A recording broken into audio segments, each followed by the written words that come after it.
Today is Sunday in the U.S., December 20th, 2015. If you're here for the Let's Talk Everything GCR and the Great Shift with Deb and Sean, then you are in the right place. And just before we get started, a few housekeeping rules. Yes, my voice is going through quite a transformation. I will talk about that. And I actually won't be doing a lot of talking tonight.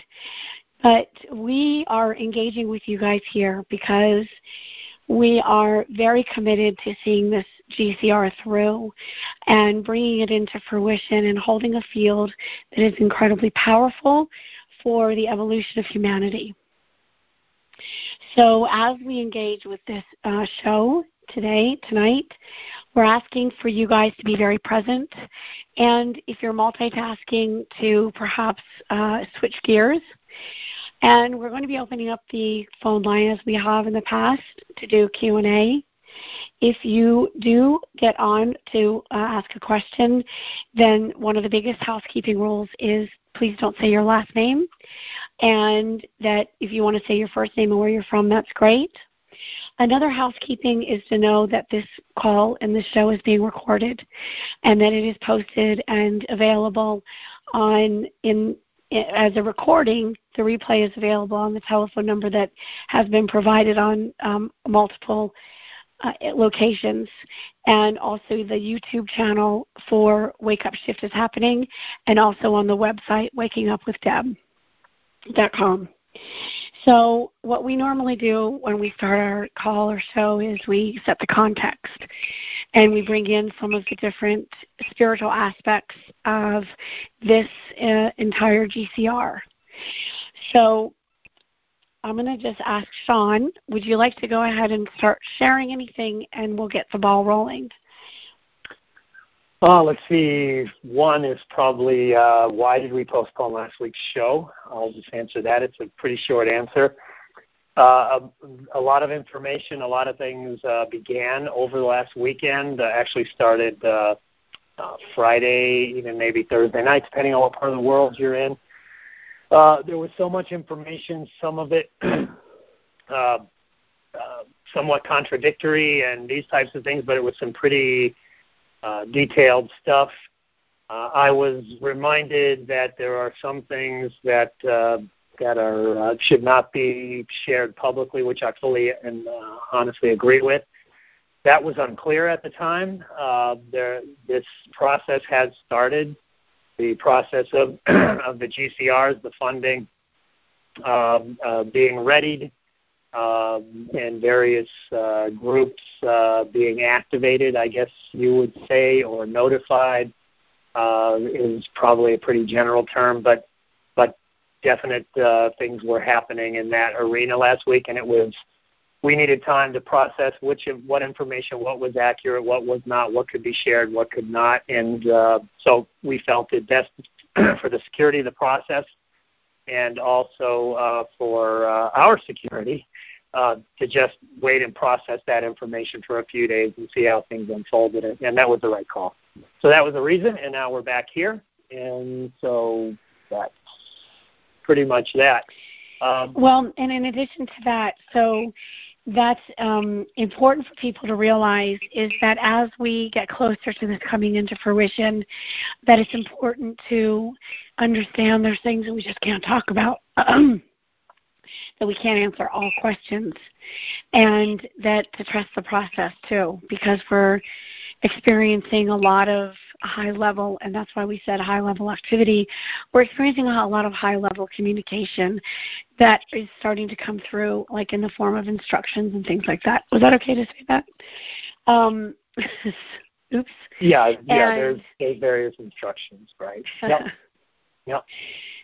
So as we get closer and closer, then we're going to be gauging and watching everything that we say and that we do, and we're asking for you guys to also engage in the same integrity vibration, basically. Right.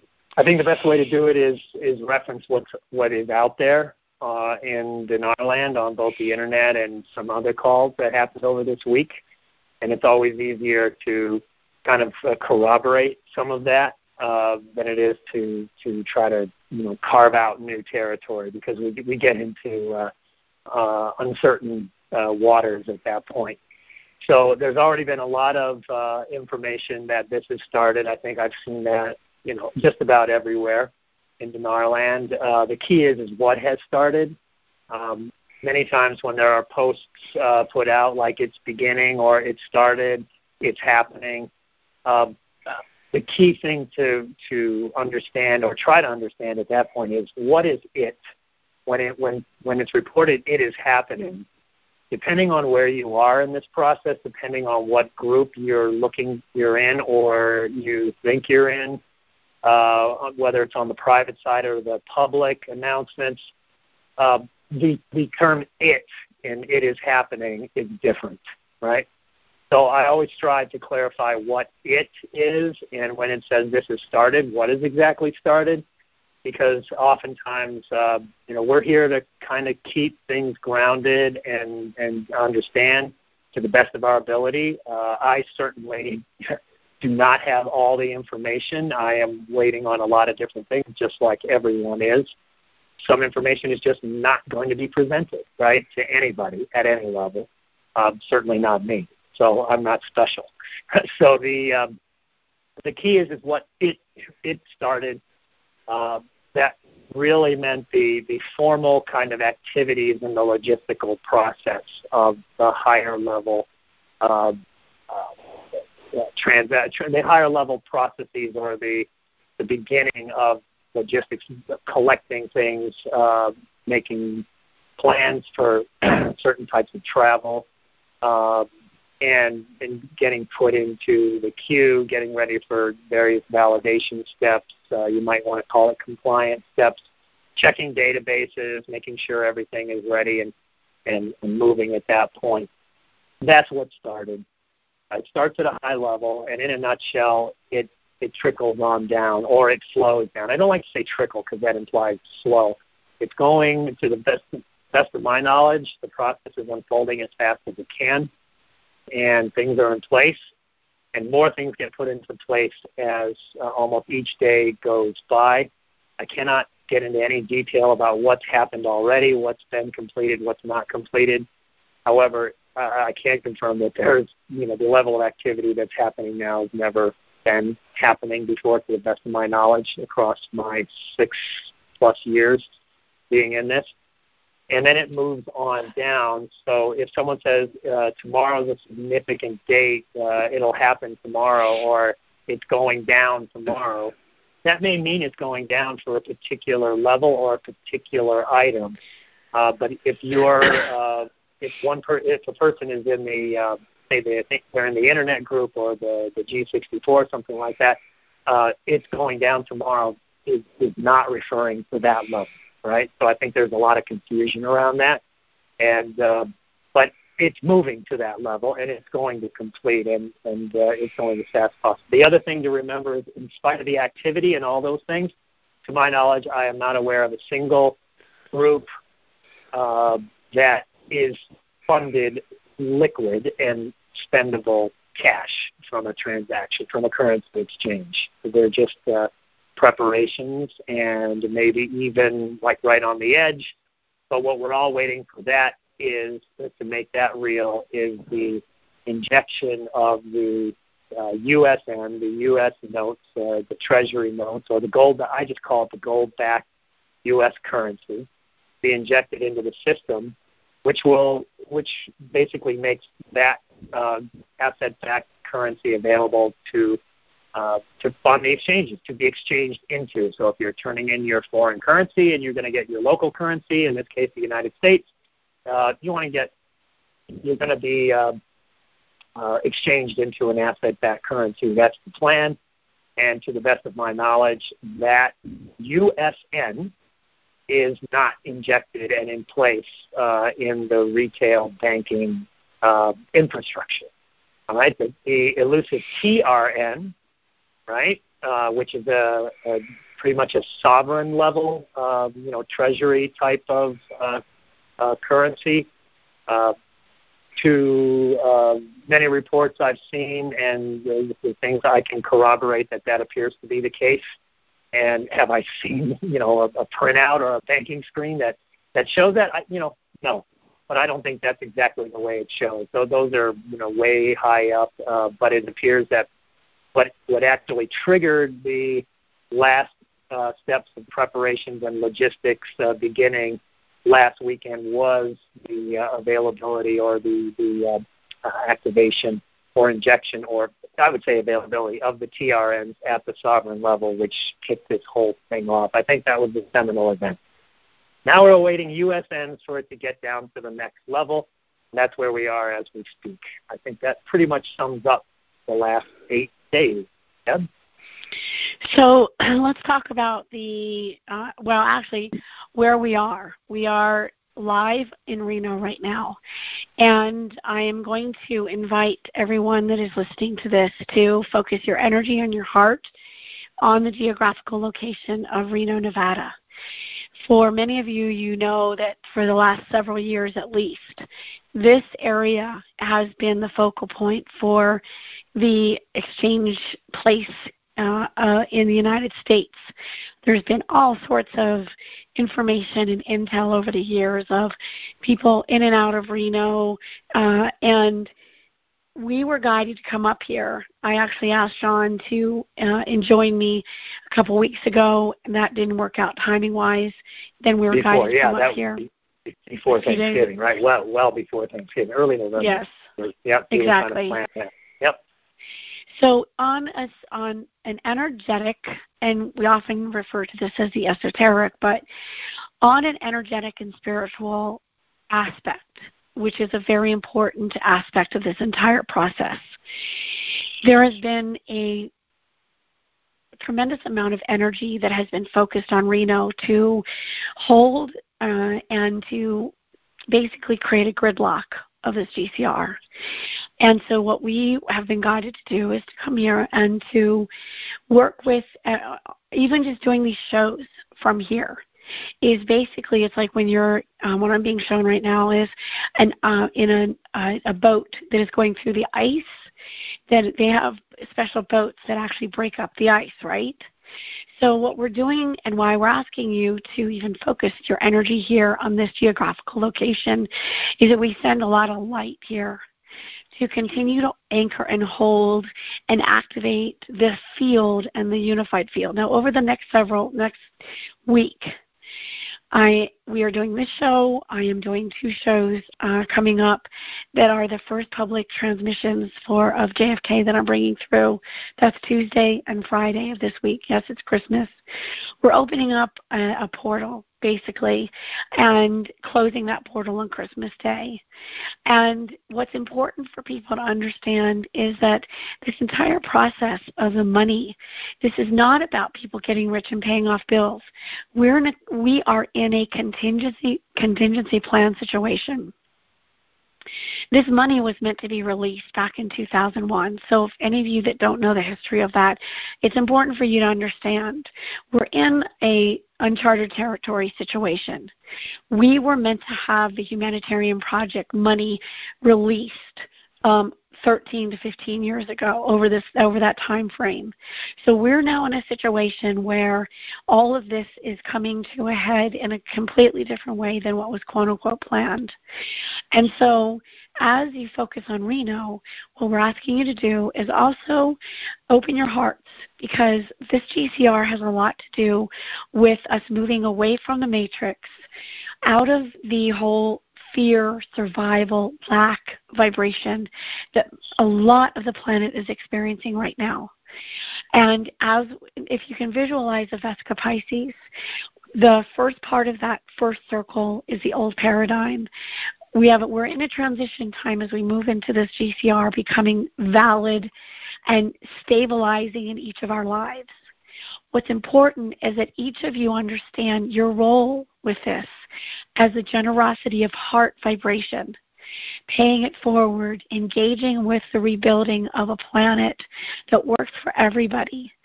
and that the have and have-nots are not just the have and have-nots of money, but they're also what has been revealed to me and described to me by the guides that I communicate with.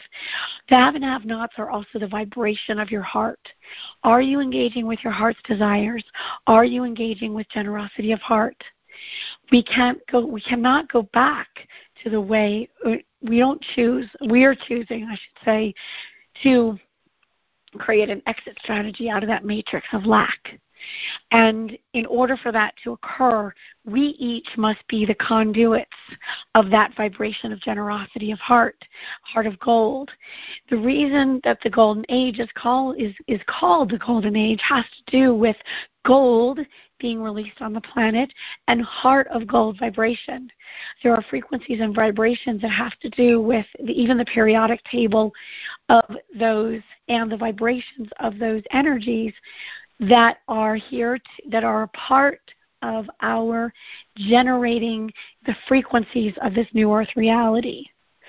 Do you want to jump in, Sean, for any of that? Yeah.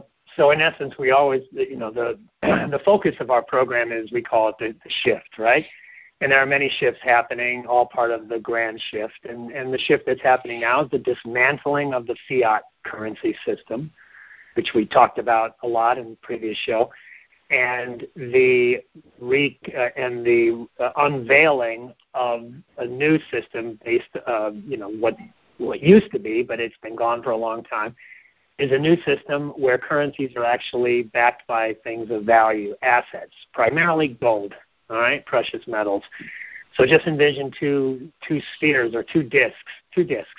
One disc is the old system, the old matrix, the old paradigm, the old field. That's the fiat system, the debt system, the slavery of debt, the feeling and the perpetuation of lack and struggle, and I've got to work my butt off just to get a couple of bucks, right, type of thing, and survival. The new disc is, think of it like an eclipse. There's another disc coming. It is the shift to the asset-backed currency system, and it's going to cover and completely take away the older system. So it's slowly moving across the disc like an eclipse, and right now that's what began in earnest last weekend. And so I would say now the disc is 1/3 of the way or more, covering up the old disc, and that's the new field, what Deb refers to as the unified field, the field that we're shifting into and that we need to be ready for and prepared. It is that new field where nothing in the old can exist, and we certainly don't want to go back to that, right? So what's important with that, yeah, that's great. What's important with that to understand even for each of you individually is to have a self-assessment, of a willingness to self-assess. Think about the last 10 years of your life. How many coping mechanisms possibly have you created in order to survive, exist, and maneuver your way through this lack field of this lack and survival, if that's what your experience has been? If you're thriving and expanding and you've got every resource at your fingertips, then this may not be the experience that you're having. But primarily the mass consciousness right now is experiencing this vibration of lack. Think back about and assess, be willing to assess what coping mechanisms you may have created over these last, let's say, decade, in order to maneuver your way through. What is being said and asked for me to share about is for you to engage with that, because as you get this money, if you are hoarding it and if you're holding on to it for fear and of your coping mechanisms kicking in from the last several years or decade, if you're holding on to it thinking that you've got to make it last, that doesn't mean not being smart about it, but at the same time that there's a vibration of generosity. What is going to occur in this unified field that we've been working with for the last couple of years to activate, and all of you are a part of it. Everyone who is engaging with this money that is about to be released is a part of a unified field of generosity and expansion. And as you engage with it, it's important that you are engaging with it in expansion rather than contraction. Does that make sense? Yep. Yeah, the purpose here is, many people feel that once this exchange happens, or they call it a blessing or a shift into abundance, then it's all over. I mean, then my life is happy and I'll be able to do what I want. But at the same time, many are currently fearing what are they going to do to protect that money when they get it. They're afraid of the banks clawing it back or going through some type of a bail-in, right? That type. So, once you have the money, and then if one is fearful of losing it, that is not the intention or the purpose behind this new shift to the new world, the new monetary system of transparency. And through generosity, if the majority are generous with their funds, which is as it is meant to be, this is a massive humanitarian project. It's what it is. And money is meant to flow. That's why it's called currency. Currents, like a river current. Currency, it flows. If it gets dammed up, then everything starves downriver, right? Plants, animals, whatever, everything dries up. So we have to be flowing and know this, that when you're generous with the funds, and I know many, many, many have pay it forward activities planned, let's just keep in that vibration and make that happen, because the more we are generous and the more we give, the more other people are going to be generous and give, and it just keeps circulating. The wealth will keep coming back, right? And, whoops. I didn't mean to step on you. And the other part of that is what I'm being told is that as we open the floodgates of that generosity that has been so dammed in this matrix, dammed up, it's going to open up other aspects of wealth on the planet and resources that we cannot, the door of those resources can't open and cannot be opened because we're in a vibrational state of contraction and survival and lack. So the intention of this communication is to have you, invite you to expand your awareness of what's possible and to leave behind, as you engage with this new wealth, leave behind, transmute the energies of coping mechanisms that are not going to serve you in your highest good and are not going to serve humanity as a whole as we move into a golden age and this shift, and that each of you are a part of this.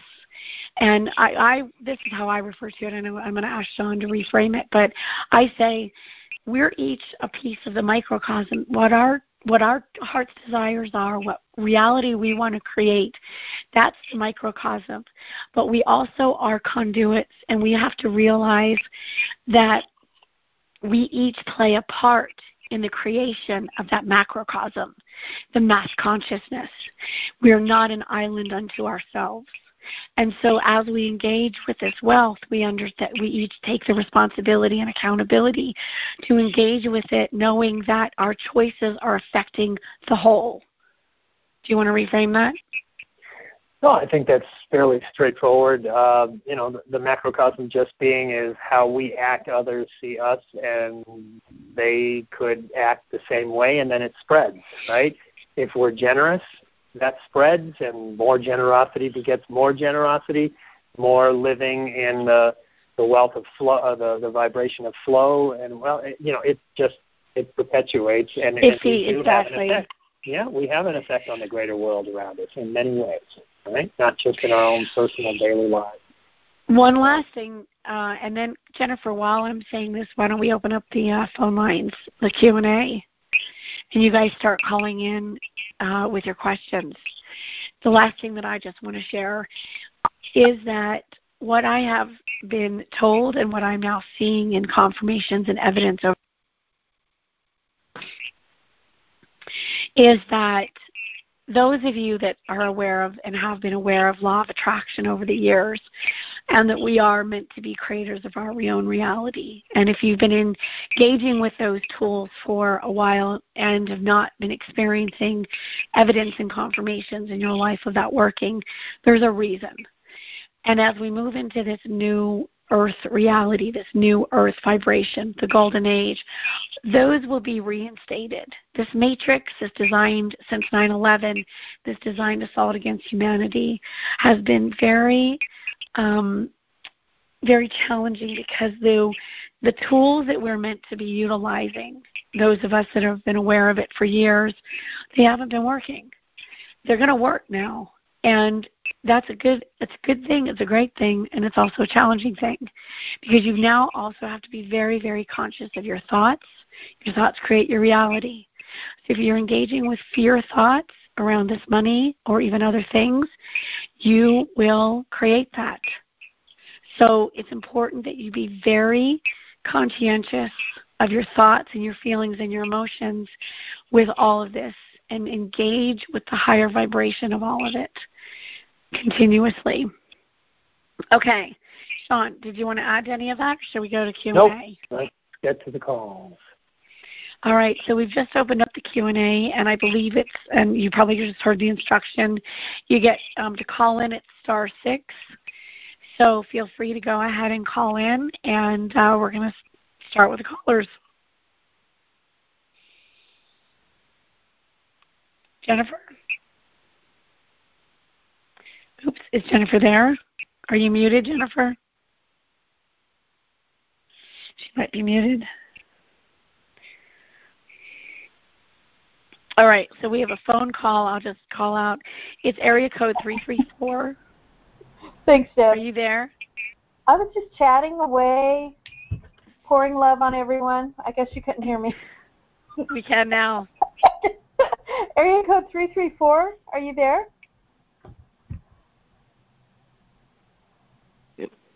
Hello, how are you all tonight? Hi there. Can you give us your name and tell us where you're calling from? This is Pastor C calling from Alabama.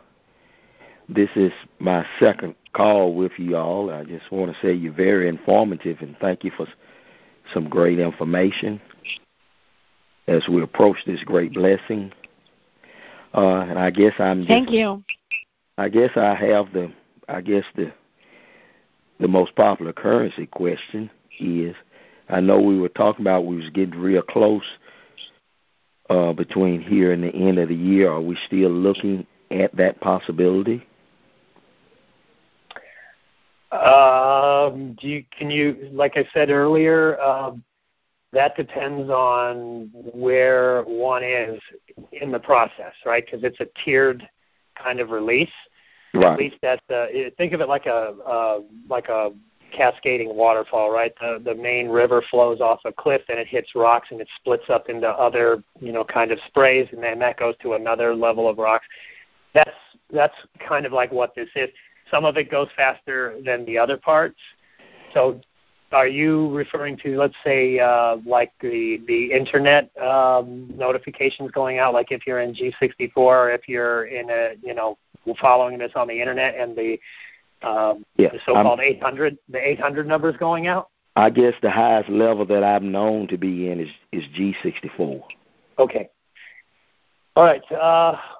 What I can say about that is everything is being done to execute that level as soon as possible.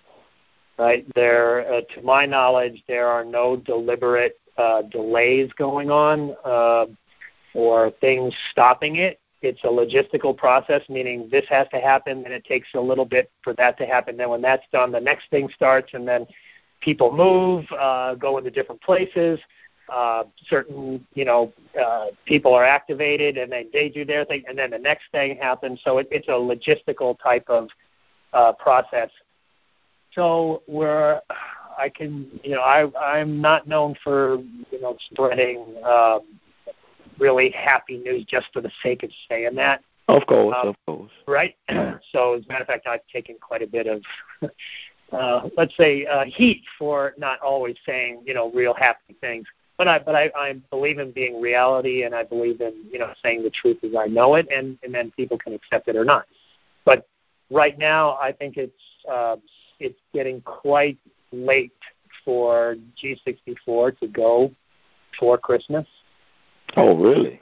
Yeah, that's not to say it's not possible.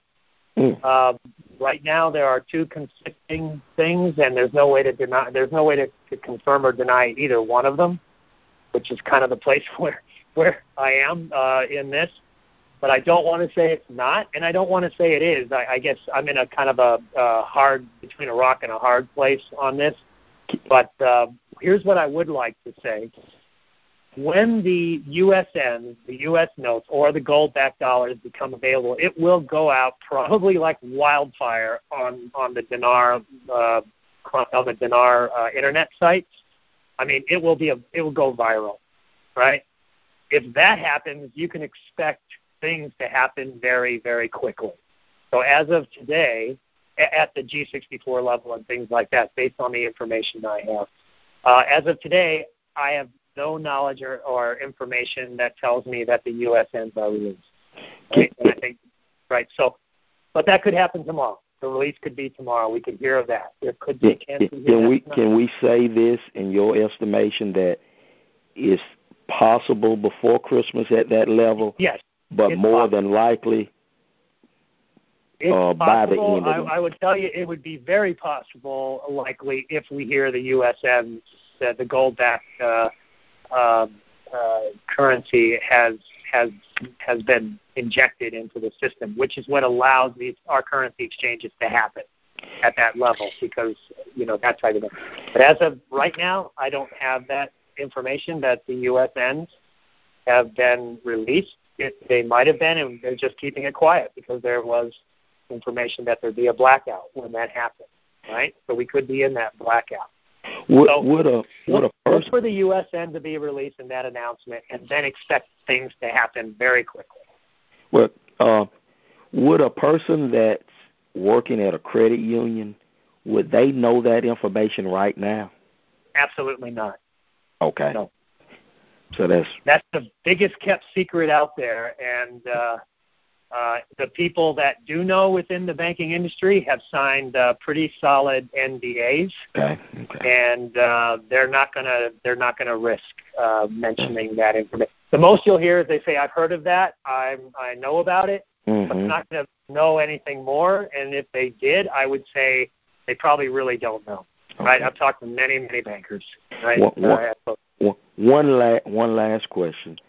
When we receive this, do you think it's wise for us to get a trust or not? Well, I am not a financial advisor. I can tell you what I've done. I have a trust, yes. And the reason I have that is simply because that trust has a purpose to it. It is not directly connected to me, my personal data, my social security number, because I didn't want this type of money to be on my personal thing. I'd rather have it in a separate entity. And it also allows me to do other things with various tax advantages, like if I want to set up charitable trusts, if I want to do other types of projects, I can do that with the least amount of tax paperwork and the best tax position to be able to do those humanitarian projects. So, well, I tell you what a lot of people are naive on, I guess myself also, is where to get your trust, whether through the bank or private. Oh, nope. I would not get it through a bank. I don't know many banks that offer that service. Probably wealth management side of the banking offers trust formation services. However, they will use the same people that I'm going to recommend right now. To form a trust, you need to go to a trust, to an organization, usually a law firm, a legal team, or an attorney that specializes in trust formation. There are at least 45 different types of trust. Okay. All right. So it's a lot to learn in the beginning, but please, and I'll say this every time I'm asked this, seek out, once this happens, seek out professional financial advice And when you're going to set up a trust or some other entity, whether it's an LLC or whether it's a foundation, because they're all different, go to a specialist that specializes in setting up foundations. If you're setting up a trust, go to a professional organization that specializes in trust. And then when you do that, make sure you tell them what it is you want to do with your trust, because that will provide guidance on what type of trust best meets your objectives. If they're not willing to listen to you, then you leave and you find another place. Are there any names out there, large companies, or? Oh, there's quite a few. I would just start with the internet and just go to your local area and Google trusts and learn about trusts, and then typically if you look up trust formation or trust attorneys, there'll be no shortage of them. And you got to interview them just like you're interviewed if you go for a job. You got to interview each one. Make sure you're comfortable with them. That's pretty much it. Well, I thank you so very much for your time and your very great information. You all have a blessed day. You too. Merry Christmas. Happy holidays. And thank you. And before we go on, Sean, I hope you don't get upset with me, but he asked if you responded with one of his first questions, and I'm going to go esoteric with this. Anything is possible. Absolutely anything is possible. And, Sean, you had an experience at a store today at the cash register that you shifted your reality from how long you were standing in line. Are you willing to even talk a little bit about that? Because I think it's really important that all of us hold our focus on everything is possible, anything is possible. Yeah, I think to bring this down to anything's possible, that's not talking about wishing or hoping. Right.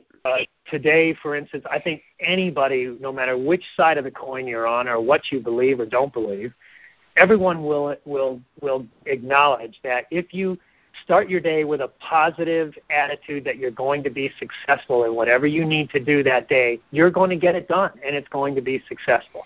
If you wake up in the morning going, oh, my God, this is going to be terrible, I'm going to fail, I'm never going to get through this, guess what? You create that reality for yourself. I think everyone's had that experience, no matter where they come from or what they believe in. So we can shift.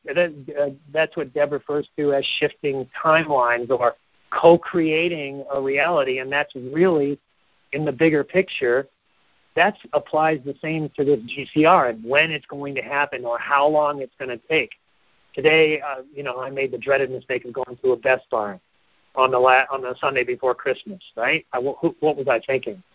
So it took me 30 seconds to find what I wanted, and 25 minutes later, I'm still waiting in line to check out. And after 20 minutes, it looks like it's going to be another 15 minutes, and I was getting very angry, frustrated, and I just calmed down and I said, you know what? This is going to end, and I'm going to go through this line, and I even picked the time. I said within the next 60 to 1 to 2 minutes, I'm going to be checking out. And no sooner than 10, 15 seconds later, 2 new clerks came to the cash register, and one clerk stepped up, and even though I was not the next in line, saw that I had this one little thing and a $10 or $20 bill in my hand, and he said, I can help you right here, right now, sir. And I was out of there in less than 2 minutes, right? So, I mean, coincidence, these things happen to you often. So I just stopped being frustrated. I left my aggravation, and I jumped train. The train was going in a direction I didn't want to go, so I got off and got on a train that went to the way I want to go, and that's the same thing with this GCR. If we all just turned around and said, this thing is happening, and I'm not worrying about who's blocking it or who's delaying it or how long it's going to take, I think tomorrow morning we wake up and there could be 800 numbers coming out, right? I mean, anything is possible, absolutely, with the power of positive intention and prayer and any way you want to describe it. So, thank you for sharing that. You did some energy work when you were standing there saying, I want to be out of here in a minute. And I know, Sean, you're not comfortable so much. You're getting more comfortable, but this isn't, in all your business acumen, this isn't the kind of stuff you normally share about, so I really appreciate it. Yeah, thank you. Okay, acknowledge next call. that. Yeah. Hi. Pastor C, thank you for the great questions. Our next caller is from area code 575.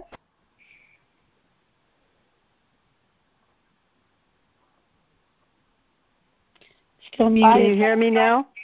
Yeah, there we go. Hi, it's Morgan. Hello, Morgan. Hi, Morgan. Hi, how are you? Great. Good. Okay, so I had a question after listening to all this. How do you know what level you're at? I didn't even know there were levels. What's GC? Okay. If you don't know what level you're at, or if you don't know that, then you're not in. You would know it if you were, right? So yes, there are different groups. And what are they? What distinguishes them? A long time ago, depending on, there were various opportunities. There were different groups. These are talked about here and there on various very, very popular calls in Dinar Land, like let's say the Admirals Group, that type of thing.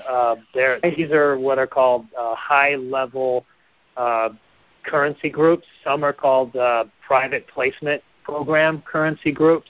Okay. Others are called just pre-negotiated bank rate groups. I call them PNGs for short. So if you've heard of the G64 group, that's a pre-negotiated group. And what the main difference between the highest level groups and the larger, now G64 is a huge group, right? So is the Internet group, if they're combined or not combined, that's subject to debate. But the everyone who is in those groups are holding on to their currency. The higher level private placement groups, which were talked about a lot 2 years ago, they were forming even 3 years ago, 4 years ago.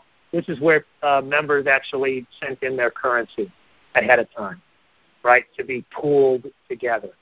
I see. Yep, those are those high-level groups. Other groups, the highest level, are called sovereign groups, sovereign-level groups, right? So, and these are various groups that are connected at a national level. I'm not talking about political things. I'm talking about when sovereign, you're talking about Native American Indians, you're talking about other indigenous. I see, okay. I'm not in a group then, I guess. I'm just... Okay, all right. Well, I can tell you if you're reading daily or every other day, or at least just keeping tabs on various Dinar sites, right? You do that? I do recap. Yes. Okay. Then are you subscribed to yes. recap email? Yes. You'll know about it. You will know about it. Oh, okay. You're all set. They will tell me what group I'm in. No.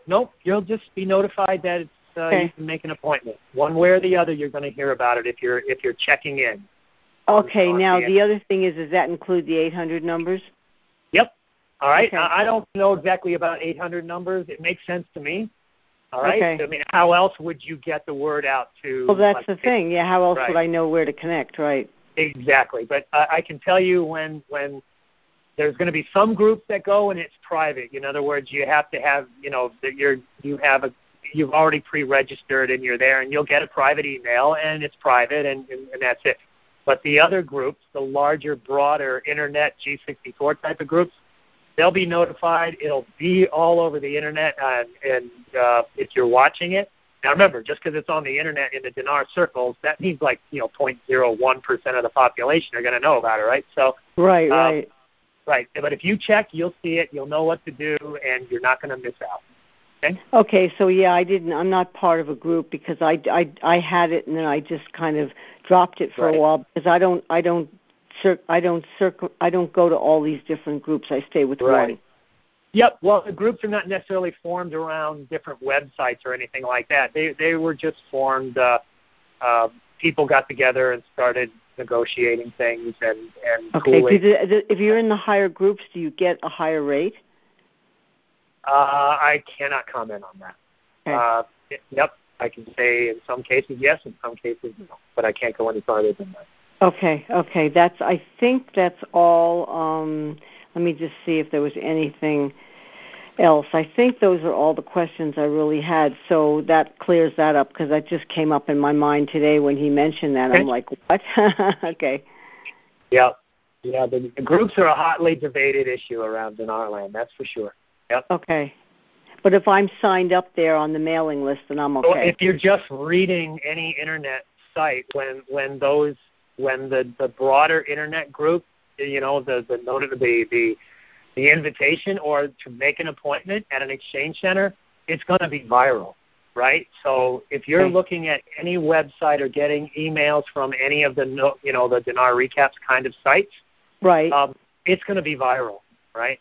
It's only the people that never go to the internet and don't care. They put their currency in a drawer and forgotten about it, and they never go. They don't look anywhere. They don't check anything. Right. They're not going to know about it because it's not like it's going to be on the 6 o'clock news. Oh, I see. So if I know people that are not paying attention to that, then they need to be paying attention and sign up. They should be. They should be. Yep. If they want to, exchange ahead of time. Yep. In my opinion. Yep. Okay. Well, it'll all go at once, right, including the currencies. You mean all the currencies will go at once? The currencies and the dinar. Yes, from the best of my information, yeah. When you make your appointment, it's whatever currency you have, you bring it in. They're going to ask you, right? Okay. Okay, I appreciate your help. Thank you so much. All right, no problem. Thank you. Many blessings. You too. Okay. Deb, is there anything you want to add before we go on? Thank you for asking. No, I'm good. Okay. Area code 484. Hey, how you doing? Hi. Hello. Hi, how you doing? Great. Listen, you guys are wonderful. Yeah, I'm from. My name is Art, and I'm from Pennsylvania. Hello, Art from Pennsylvania. I'm from Pennsylvania too. Are you Deb's really? from Pennsylvania. Yep. Oh, great. I'm from the southern Chester County area. How much I'll share. And with your information you're giving has been great. I've been obsessed with this, trying to pay attention to everything. And I'm trying to word this as best as I can. When I first got into this, I was told that everything was based upon Iraq. Iraq was, we were waiting for Iraq to happen for the RV. Yep. But all the intel pointed to the China alliance basically has control of the whole thing. So is that true? What I'll do is I'll shorten my answer by saying Iraq is waiting to go just like we are. Gotcha. That's what I'll say. Yep. And then the other question. Yep. And then basically, would you say that China is buying all the currency in the first basket? The China Alliance Group.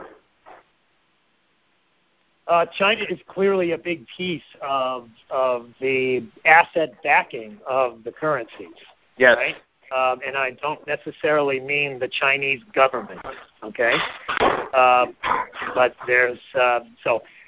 but China is definitely a key part. China is a major sponsor, if you will, or a mover behind the VND.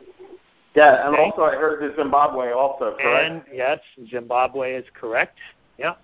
I don't know if they're 100%, doing the Zimbabwe, but basically, yeah, China's involved with a lot of different things, and pretty much, I would say the dinar is, I'll just leave it at that because I really don't want to comment on how much the U.S. is involved or not involved in that, because things have changed hands over the last couple of years, right? I understand. Yeah.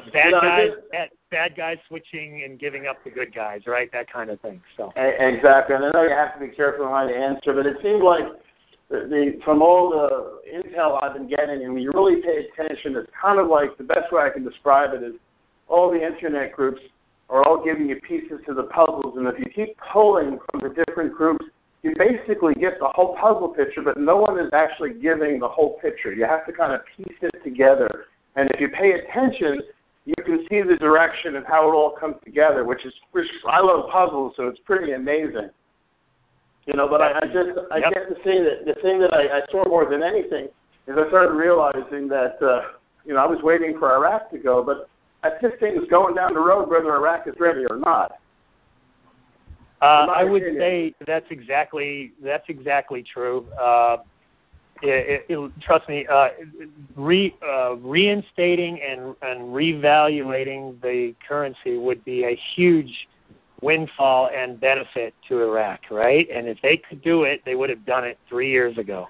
Exactly. Right? So the real issue about all the security and all of these types of things, yeah, those are factors. Certainly the overprinting of the dinar was a factor. I mean, a lot of it, way too much of it was printed during the aftermath of the Saddam Hussein era and that type of thing. But that's all been cleared up, and that was part of the reason for moving forward. But that's not necessarily an Iraq issue. That's a global issue. They had to clean up and find all those overprinted notes and make sure they weren't in the wrong hands. So, but yeah, I'll tell you, Abadi's ready to go, and for my information, they just need the green light, just like we're waiting for the green light to say, hey, come on in and make your exchange appointment, right? So is this right now? Right now, I understand this might be a kind of like a logistics, a bank hold up because of the how big this is. Would that be correct in saying more than any one person? Yeah, I don't like using the phrase hold up. Yeah, I understand. Yeah, it means like it's a premeditated, like someone's deliberately not letting it go. A rollout. It's a huge, massive thing. The rollout started like majorly last weekend, right? And, right. And we're in it right now. And it's just at certain levels it cannot be seen yet. And I know we've heard this before on the various sites and all that, but it's exactly true. If you look at, you're a puzzle piecer, right? Look at all the areas where each site or each person, news hound, guru, or whatever, is where they agree, and you'll see exactly where we are, right? Oh, they're all. I look back over the last couple of years, and it's like half of them didn't agree, and the intel wasn't as good, and now they're all on the same page. They're all talking the same language.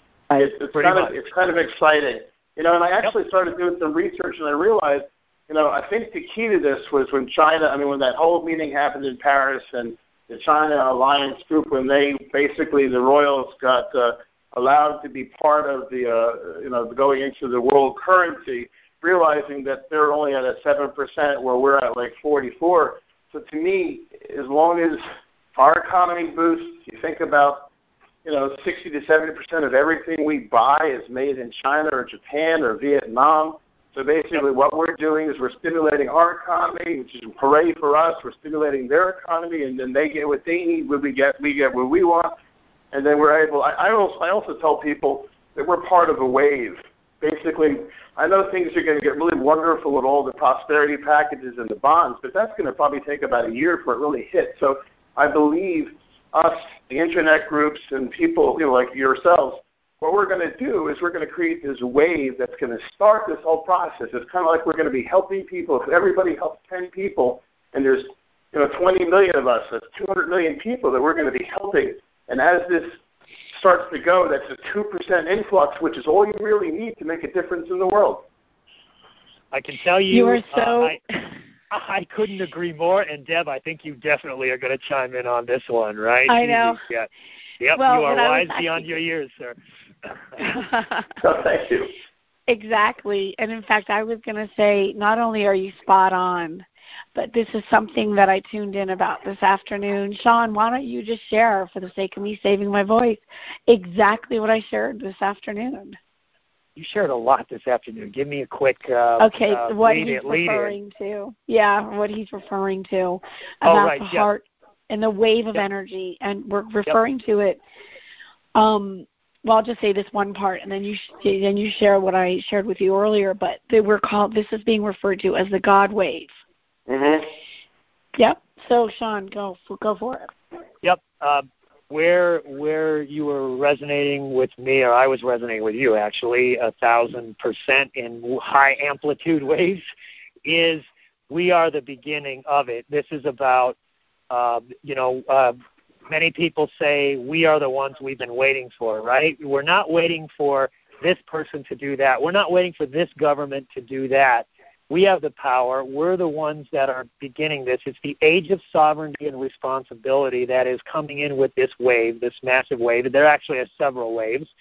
And we will kick this off, and that's why Deb and I weave into this, kind of like in and out of the, the day-to-day logistics of the GCR process and that type of thing.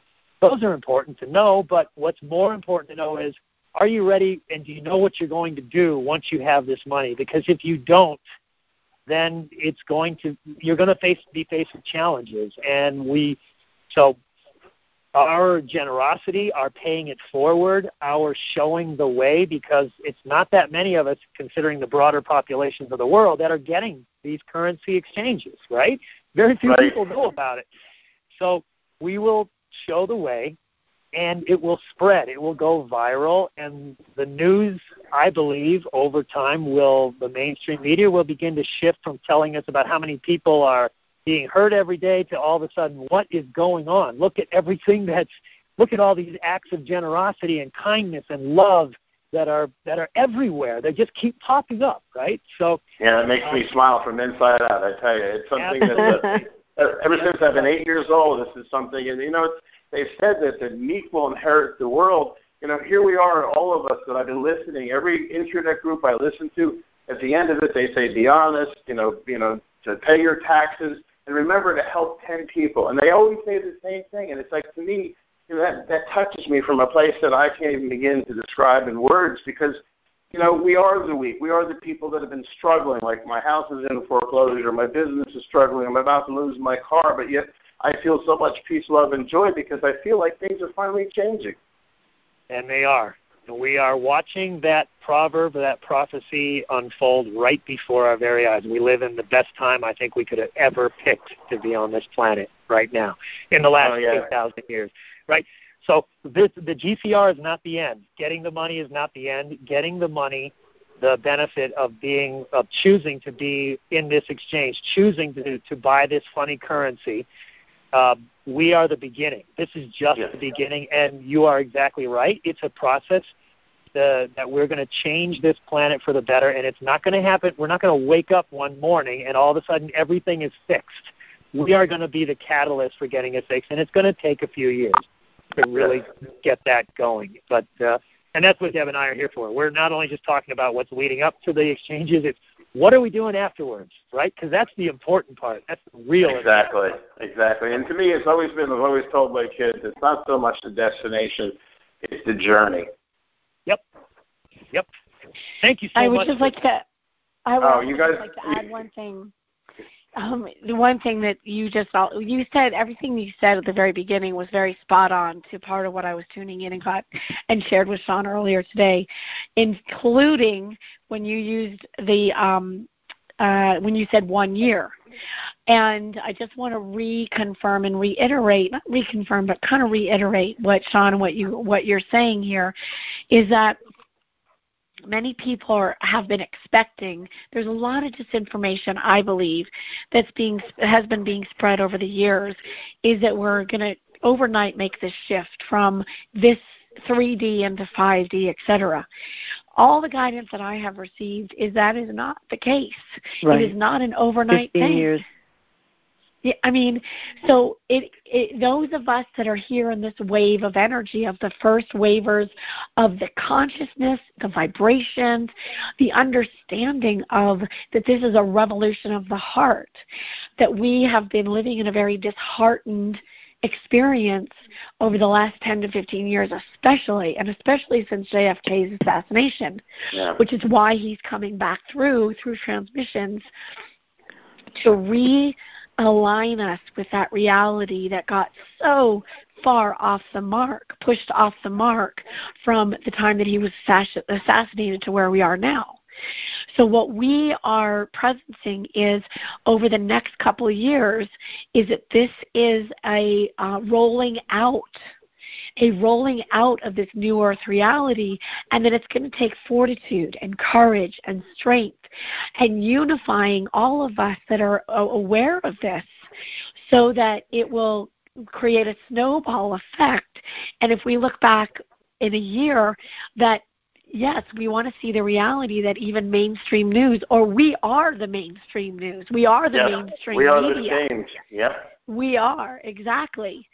And that's why we're doing shows. I mean, my background is, producer in media for almost 20 years, and I've asked Sean and our entire team, Scott and Helen and all the people that are a part of our team are all part of this whole wave, and that's why we're even asking you guys, we created this community, the New Earth Global Community. If you are not a part of that, and if you are engaged with this conversation and want to engage with our community, all you have to do is go on to the wakingupwithdeb.com site, click on the community button at the navigation, and sign up. Thank you.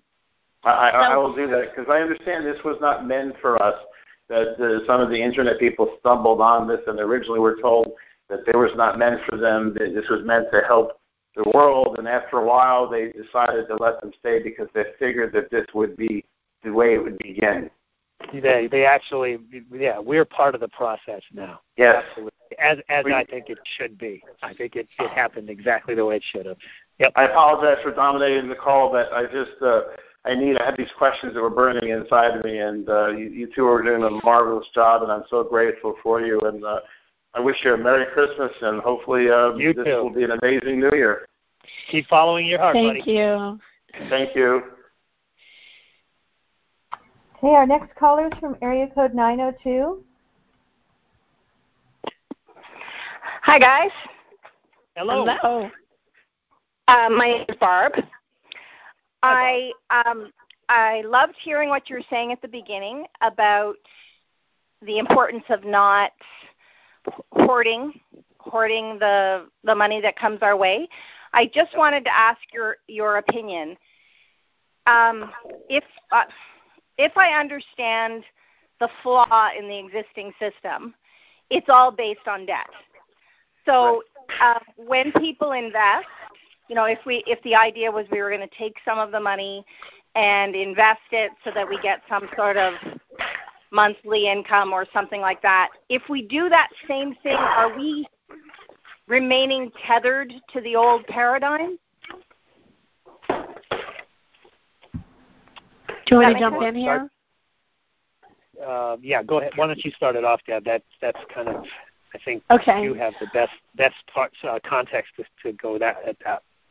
Okay, so basically what people I think is important to become educated about is what that fiat system was, and that the investments that you make are not going to be like stock creating a portfolio, right? The changes that we're looking at are that you're going to be investing in things that are expansive to your heart and that are expansive for humanity's evolution, and that the investments are geared towards long-term evolution for humanity's well-being and Mother Earth as a celestial being becoming the vibrant celestial being that this planet is meant to be. Yep. So does that make sense? Does that resonate? Sure. So we're talking about natural healing or green energy or something. Exactly. Correct? Yeah. Yeah. Okay. Yep. Yeah. And also, if what I'm going to do can shed some light, investing, meaning like just investing in the stock market to make money out of nothing, pretty much. That's the old paradigm. However, looking around your community, what I'm planning on doing is I'm going to do a lot of charitable things, right? Which means giving away money to help people. I got on. Whoops. I think we've got two lines open, Jennifer. Okay. Yep. All right. That's it. But I'm also going to be investing in companies and things that build things within communities, that grow communities, that spread opportunities for people to grow, looking around your community, there's nothing wrong with investing in companies, and in getting shares that are going to make a difference within your communities, whether that's new energies, clean energies or, investing in infrastructure for organic foods and things of that. Those are all great things.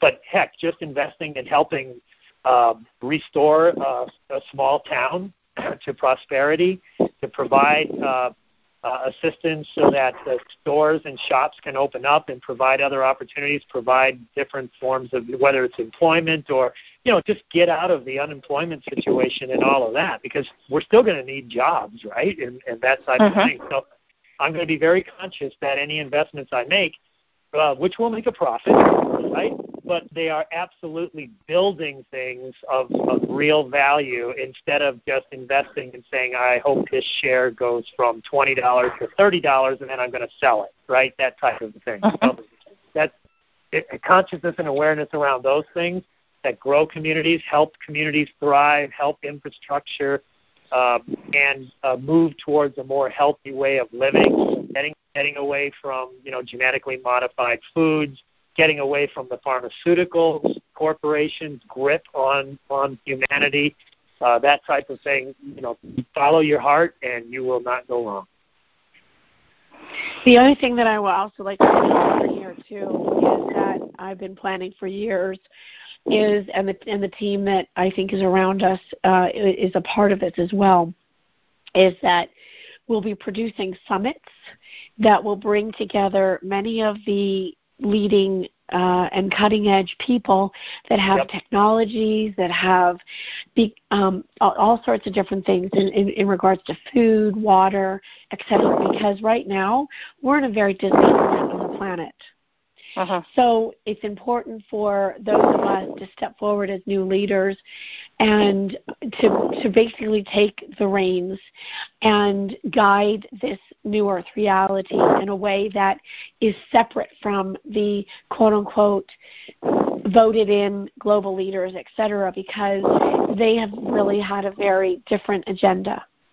And so if you are interested in that, then just be aware that there's going to be events that will be produced, summits, etc., that you can participate in, and there will be investment opportunities, even for media, technologies, etc.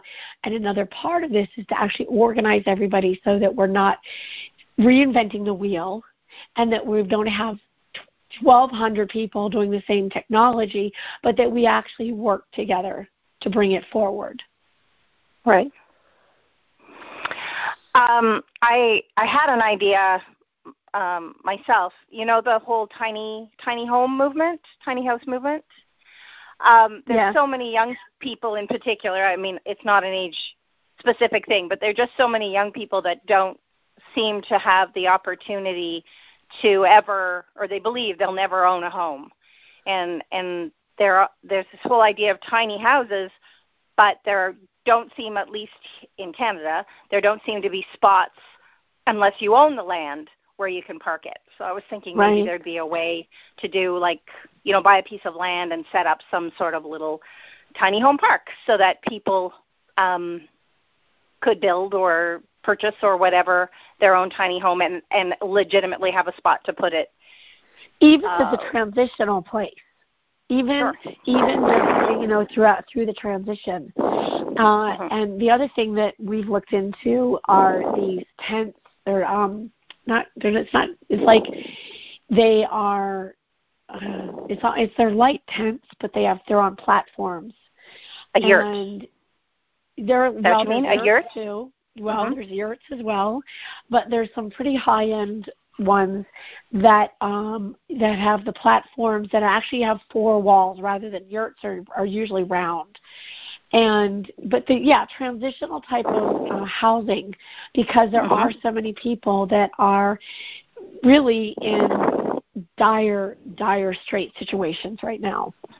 Absolutely. So, and the other thing too that I had gotten the guidance on a couple of years ago was it was actually what I was being shown was college campuses, that type of location where there's dorms and that kind of thing, and feeding them with people with organic food and providing them with the conscious evolution type of tools, because there's so many people right now that are because we've been in such a downward spiral, they're heartbroken. They're barely surviving on a thread, even emotionally right now. So there's a lot of repairing of emotion and bringing people back into their hearts. What I refer to this as, there's a lot of people who are living flatlined. So these are all the types of things to take into consideration as each of you receive your abundance and the wealth, and how you can participate in the revolution of the heart, basically, is what's coming through right now. Sean, did you want to add anything more? Nope. I think all right. You covered it perfectly. Yeah. Thanks for the call. Thank you. Thank you for sharing. Yeah. Thanks, Barb. Thank you very much. Enjoy your Christmas. Bye. Merry You Christmas. too. Happy holidays. Bye. Our next caller is area code 310.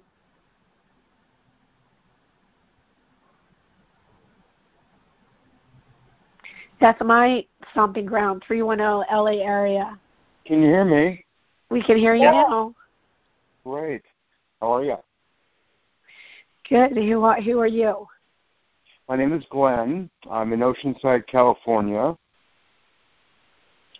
And I wanted to ask a couple questions on, there's no question that this money is going to go forward to the needy. There's absolutely no question about that. There's just so much of it. It's unbelievable. But I was also wondering about, do we need to put more money or more of a movement together to get the governments back to the land of the people? So we're not on the maritime law anymore. We're actually back in the law of the land. Do we still really need to work on the governments, or is this whole movement thing going to change all of that naturally? Okay, so Sean, I think this is where there's a possibility. What we're holding in this field is that there is a entire shift of the government structure, infrastructure, and the people. And I don't think it's going to necessarily my personal feeling is that it's not going to happen naturally. I think that there's things that are being put in place behind the scenes, and that it's also important that we each hold that intention and clarify that I'm going to just say we're referring to this as a republic. And right. that it would bring the Judge Anna von Reitzinger, correct. I think her name is. Yep, Anna von Reitzinger. Yep. Yeah, that's absolutely amazing. I mean, it's like and I'm going to give a real quick wish out to my friend Rich out there, who's also in Oceanside, California. He's the one who got me involved with this 2 years ago, and what an awakening it has been. I mean, my God, I had no idea how asleep I was, and unfortunately the Californians here, I do hair for a living, and if you talk to the people, it's, God, you're lucky to get 2 out of 10 people that know what the hell's going on. Congratulations for going down the rabbit hole, first of all. Oh, my God. It's just been it's funny. I look back at it now and being a child looking at the Jetsons. And that was a perfect example of where we were then. Right. Well, it's interesting. So you do hair for a living. So what you're saying is, as you have clients in the chair, you bring this up, and you're saying 2 out of 10 have any idea what you're talking about. Yeah, it's really amazing, actually, because the other day on Saturday, I was talking about the free energy out there, the O phones that never need charging, and the Cash Foundation that's offering this free energy and technology to the world. And this one particular, he's an American Asian. He's a gentleman. I'm in my 50s. He's a little bit older than me, and he says, "Oh, there's no such thing as free technology." And it's like, what? Yeah, I'm not lying. Go check it out. Go look. It just amazes me. In Europe they say the Californians are completely asleep. A little bit more ahead of the time when it comes to that kind of thing. Yeah. Californians, yeah. I know that there's such an I mean, I have woken to such a spiritual awakening. It's just I'm actually kind of homeless right now at the moment, but there's no question in my mind this whole thing is happening. I got blessed from a great lady who I do with her. She's a Christian faith healer. I'm Jewish, by the way. I had her bless me because I was getting all this confusion on the internet, and ever since she blessed me, I found you. So that's funny. Well, did you have anything that you wanted? Did you have a question, or did you just want to share? I just wanted to really share. Like I said, I have no question in my mind. This is all happening. I've been following this for 2 years, and I said I went down the rabbit hole. So I just want to say you guys are doing great info. It's not like the Dinarian groups that continually go on and on and on. Though I was able to really figure out who was telling the truth and who wasn't. So like I said, when I found you, I knew I hit the nail on the head. So thank you very much for sharing your information to us. Thank you. And you're welcome. You'll continue on after all this, won't you? Absolutely. Oh yeah, that's why we're building the community site. It's here now, but its mission statement is what comes next, right? Because I'll have to get on your community site and sign up with you guys. All right. Cool. Thanks. Again, thank you very much, and I look forward to a bright future for the rest of the world. And also for your living situation, go ahead. I just want to say one thing. Alkaline water. I have to tell you that. Say that again? Yep. Alkaline water. Yep. Right. Yep. And I also just want to hold a space for you, for your living situation, to come to a resolution for whatever is in your highest good immediately. Yep. Thank you. Yeah, it's all wonderful. It's funny. The first time in my life, I'll be 53 next month, and this first situation I've ever been like this in my life. And I think most people would be in a very depressed state, and I've felt nothing but absolute encouragement from you folks. I really look forward to listening to a lot more of the videos, or listening to a lot more of the conversations, I should say. Awesome. Happy holidays. You as well. Happy holidays. Thank you. Thanks for the call. Much love. Thank you. Our next caller is from area code 562. 562. It might still be muted. Oh, there you go. No. I'm unmuted. Good evening, Deb and Sean. How you guys doing? Good evening. Good. Hey, I had a question I wanted to ask, and then something I just wanted to share. First question is in regards to setting up trust accounts, and I know you guys do not give financial advice, etc., but in your humble opinion, when you're talking about setting up trust accounts, how well is your assets protected if there is a sort of financial downfall or meltdown or serious dollar devaluation? Okay. That's a good question, actually. I can tell you that no matter what type of entity you set up, all entities use banks, right? Mm-hmm. So a trust does not protect you from a financial catastrophe any more than having a normal bank account. All right? Just because you're in a trust doesn't mean that because the trust, in turn, has its own bank account in the trust name, right? So just like you have a bank account in your name. So a trust doesn't protect you from, say, a massive devaluation of a currency. What you do with an entity, whether it's a trust or some other type of entity, will protect against that. For instance, it's no secret that whether you're an individual or you have a trust, you might want to hold a certain amount of physical gold as part of that trust portfolio, right? Right. Holding gold physically, meaning you don't own gold that's stored somewhere else, or it's a piece of paper that says it represents a certain amount of gold. That's just another piece of paper, right? So, I mean, physical gold, you mean you've got it. It's in a safe somewhere, or it's locked up in a secure location, and you can access it, and nobody can touch it, like no government agency or anything like that. So, and holding gold in a bank safe deposit thing, you do not want to do that, right? Right, absolutely.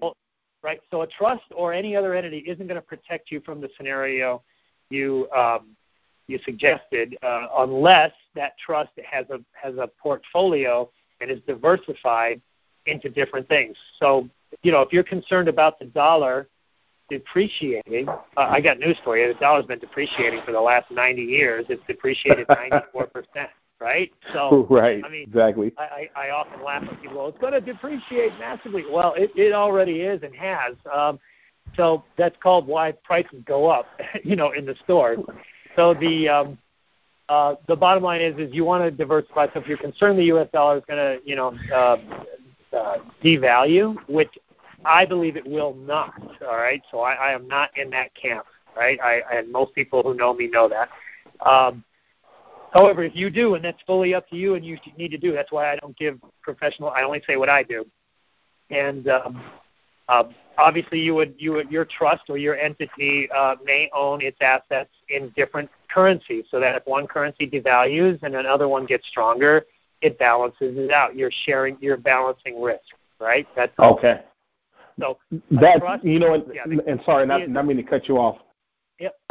that was actually what I was trying to get at in our, I was trying to figure out how to actually phrase my concern in regards to, not because I know, like you said, you may not be a part of the theory or the devaluation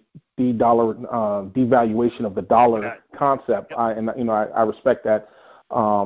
However, whether that's a real or possible theory or not, I was looking at just, will any type of multi-currency or multiple currency accounts or what have you, if my trust is structured in a format where it would balance out if that is to happen, is there any sort of protection? Yes. I mean, you have to make sure you pick the currencies that you think are not going to devalue, right? Okay. And then you, via whatever entity, remember, it doesn't have to be a trust or whatever, because all entities can hold assets, right? You can diversify. You can have so much in U.S. dollars. You can have a certain percentage in another currency. You can have, you share out the thing, but you have to be, and hopefully you pick your currencies that will not devalue versus if you believe in that scenario, right? Or but I never caution again. I mean, I never say you shouldn't think about these things and take steps. I just personally don't believe. If, as the previous caller stated, and he was quite accurate in my opinion, if the U.S. economy collapses and the dollar goes into third world status, as some are saying it will bring down the entire global economy, right? I mean, because we drive that. We purchase massive amounts of goods from all over the world. And right. If our currency goes nowhere, guess what? We're not going to buy it. We can't buy anything anymore. And nations like China will absolutely, their productivity will cut in half. They will go through massive inflation and massive unemployment and all these types of things because we're not able to buy their stuff anymore, right? So, right. But anyway, don't want to. But you can diversify absolutely, and I encourage that based on what you feel. I'll never say don't do that, right? So okay, it's interesting you said that about how if something happens to the dollar, that's going to pretty much bring down everybody. I would say about maybe a year and some change. I heard that on another conference call. I think it was PTR. Or one of the calls I was listening to, and they were talking about that, saying, "Hey, if we, if the dollar catches a slight cold or a cough, the rest of the world financially catches the flu. You know, it was kind of how they worded it. If anything happens to this, it's going to be 10 times worse globally. You know, so I didn't quite understand. I agree with that. I mean, the bottom line is it does not serve any other country's interests to crash the United States economy. It does not help them, right? So this is why I always err on the side of common sense. I mean, no country, whether it's the European Union, they're not a country, obviously, but the European Union doesn't want the U.S. to crash and burn economically. Asia, in general, does not want the U.S. I don't care if it's China or Singapore or Malaysia or Indonesia. They all depend on a large degree of the U.S.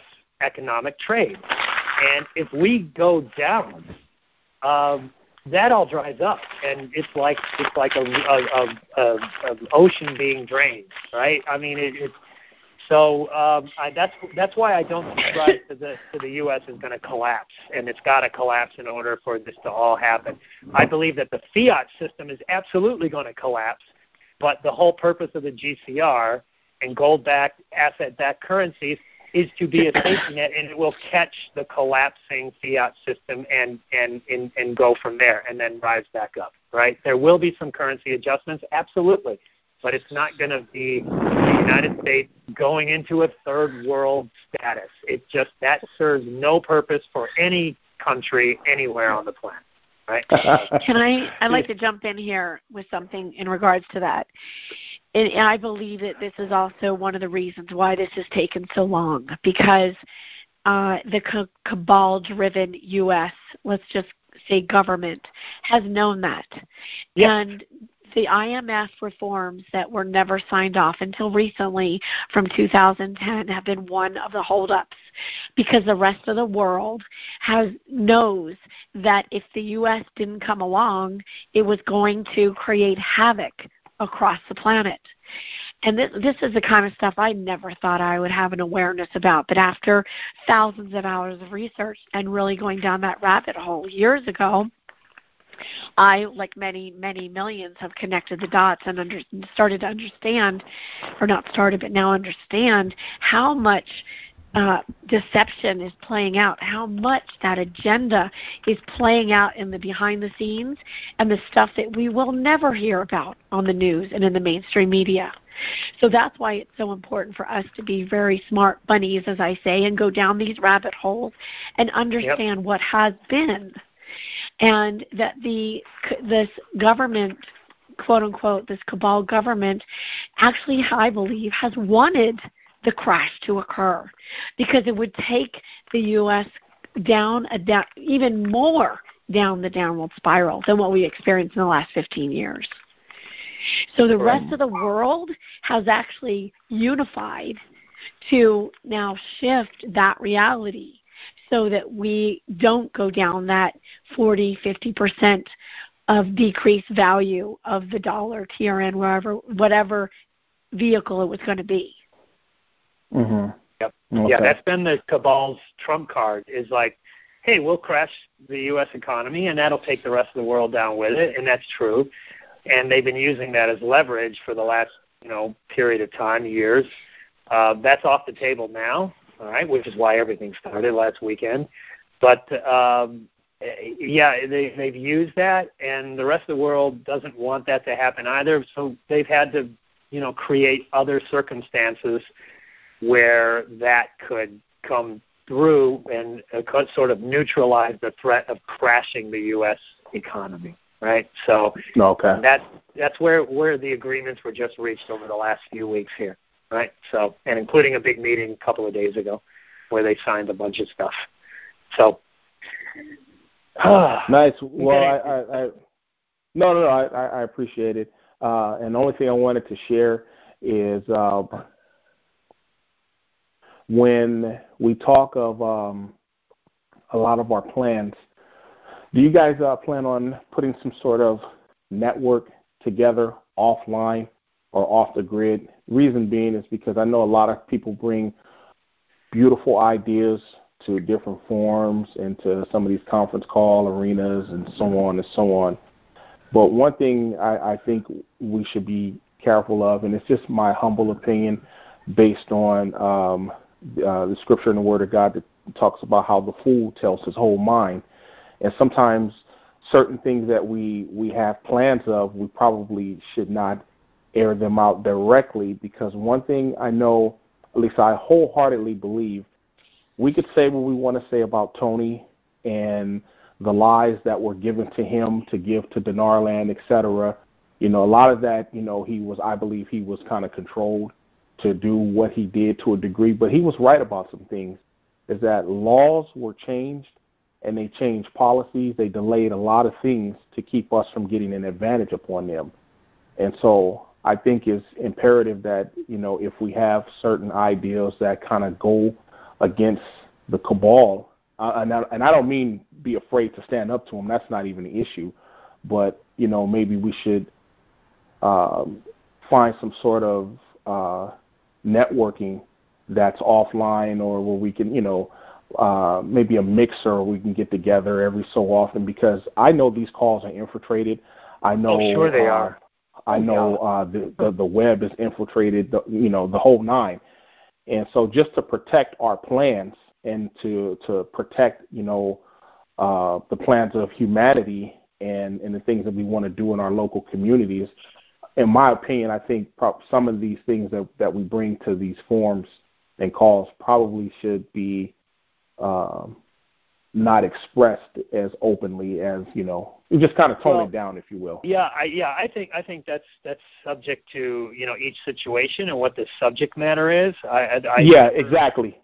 Yeah, I would never come out against prudence. Right.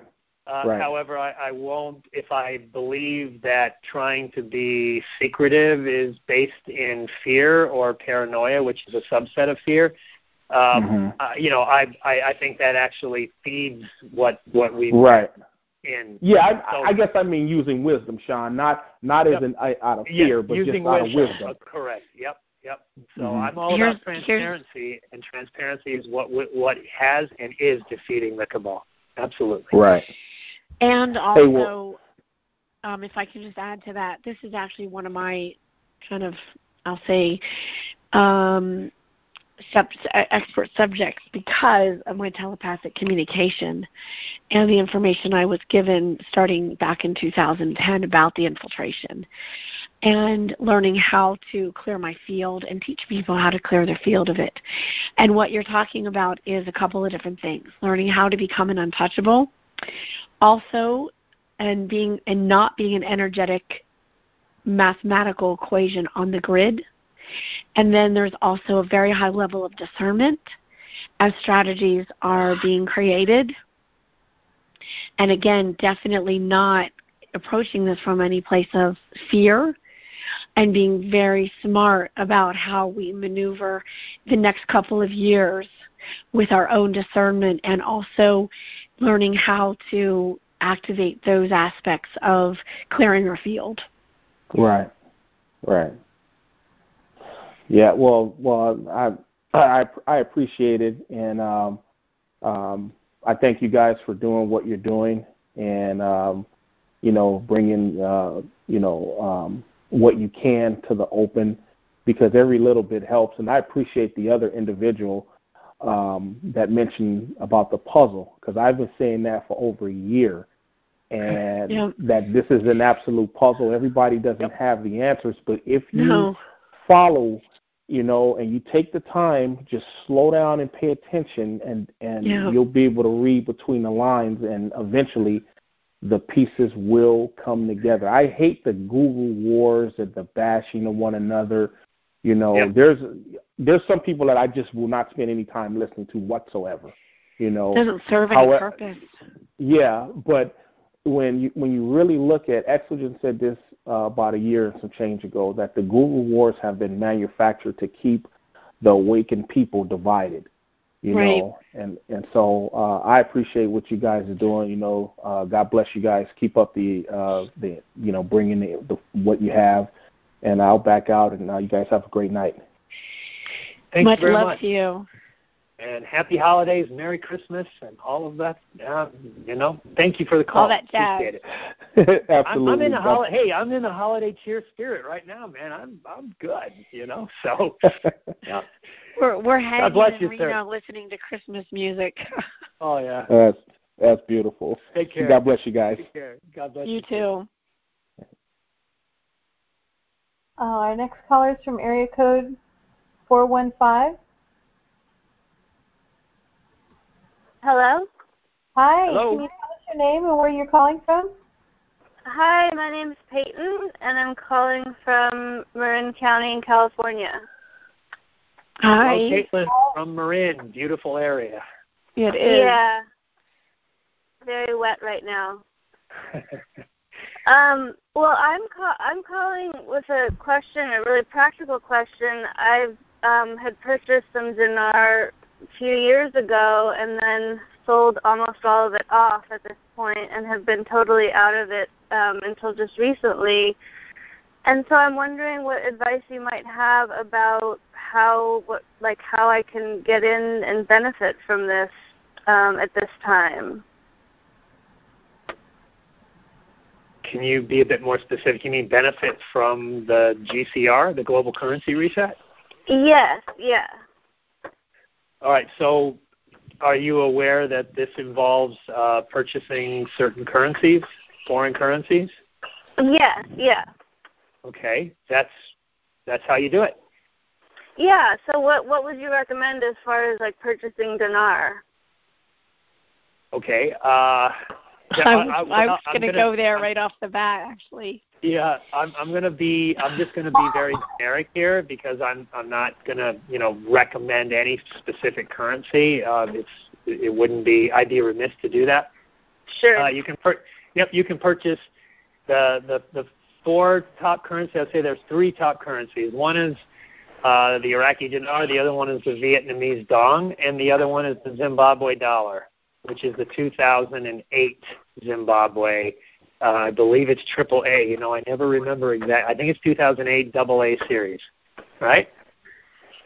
There is also the Indonesian rupiah, and to some extent, although I have mixed feelings about when and how much or what the rate is, the Iranian rial, right? Mm-hmm. And then so. But clearly, I would, if I had to make a recommendation, first of all, I'll tell you, I own all of those that I just mentioned, so that's why I mentioned them, and I'm not telling you anything other than what I have, right? And so if you wanted to know what would be the best way to get in if you haven't purchased any, it appears as though the dinar will actually have one of the lowest rate of return on investments, if you will. Mm-hmm. Although the rates are all over the place, and depending on where you are, and we don't know the rate, so we don't know the rates. We have a good idea, but my gosh, that would be I'm not going to go down that rabbit hole. So but let's just say all of them, if the rates are anywhere in the ranges high to low that have been put all over Dinar Land, and you can find it real easy by Googling Iraqi dinar rates or Vietnamese dong rates, GCR, RV, any of those kinds of terms. You'll see everything you could ever want to see. Any of those rates, to me, are an excellent rate of return. You're talking thousands of % increase versus what you pay for them. All right? Beautiful. However, the consensus is, not my recommendation, but the consensus is that the Vietnamese dong and the Zimbabwe dollar will be the highest returns. And on that note, moving on. Yep. I'll leave it at that. Yeah. Okay. But I'm not saying anything that's not publicly posted. No. That's for sure. And I was going to suggest the same thing. So, and not to belabor it, but yeah, if I were you, I'd look into some other opportunities. Besides the dinar? Yeah. Mm-hmm. Uh-huh. Okay. So thank you for your question. Wow. Thank you so much. And can I just go into like an international exchange, like a bank that sells currency, and just purchase them with dollars? The Vietnamese dong can be purchased just about anywhere. Mm-hmm. I would recommend going through a bank or Travelex.com. You know, the Travelex is that company you see at every airport doing currency exchanges. And or your local bank, if they have that they offer currency exchange services, you can buy them online. The dinar, there are very specific places online. You can't buy the dinar at any bank or anything like that I know of today. You used to be able to here and there, a couple, but not anymore, from what I understand. But you can. There are currency dealers out there that do it. I would recommend, please make sure if you do purchase any currencies online, make sure they're registered with the U.S. Treasury, that they're affiliated, and they'll have their registration number. It's like the Better Business Bureau, right? Mm-hmm. So, and the Zimbabwe dollars, you got to go and do it via like eBay or something. eBay and Amazon.com, and there's specific sites. So just make sure you do your research. I believe it's 2008 AAA, but I can't remember exactly. 2008? It's either AA or AAA. Yeah, I think it's AA. Yep. I think it is, yeah. Okay, wait, 2008 AAA? AA. AA. That's the name of the Zimbabwe dollar? So that's the series. The series. There's four different printings of the Zimbabwe dollar, right? And there's only one that I know of that the consensus out in the public information is the one that you should have. But, you know, I'm not recommending any of this because there's wide speculation. Sure, of course. Well, thank you so much. I really appreciate you guys, what you're doing. I'm really blessed to have found you. Thank you. Thank you. Much love. Okay, you too. Bye-bye. Bye. Our next caller is from area code 575.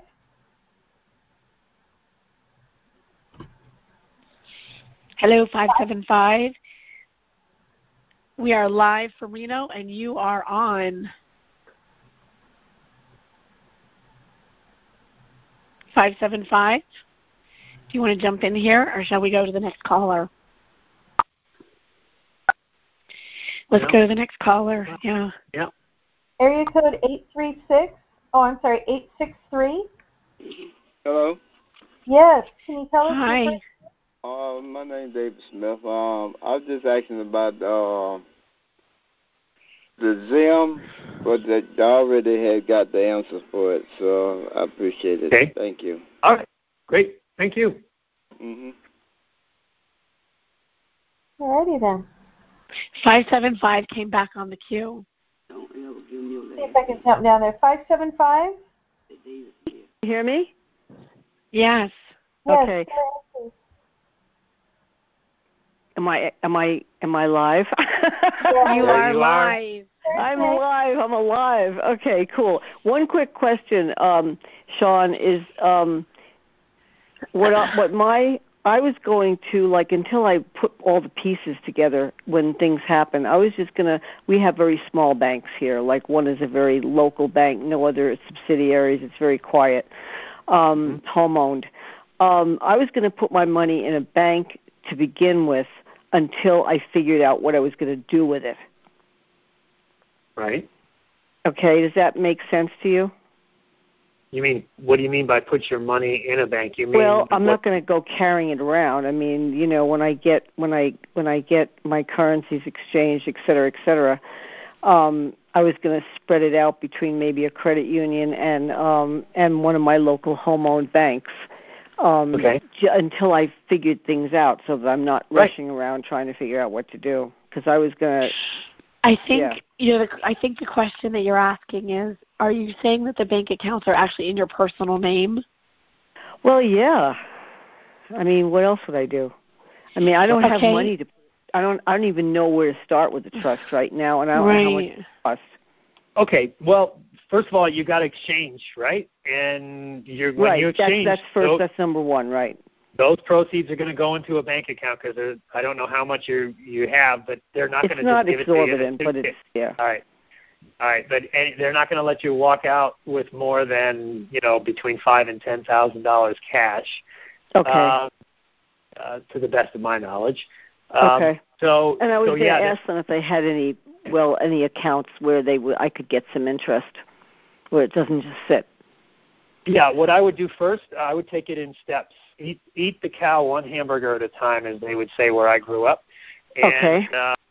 First, yeah. Okay. Sorry to all the vegetarians and vegans out there, but I love steak. All right. So I would first concentrate on the exchange and know what you're doing there, and make sure you ask for what are the highest rates I can get.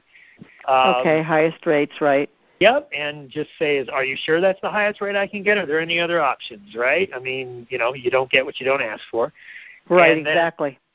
And then when you do agree and you're going to exchange, obviously it's going to go into a bank account, right? Because they're not going to cut you a cashier's check on the spot for anything. Right, exactly.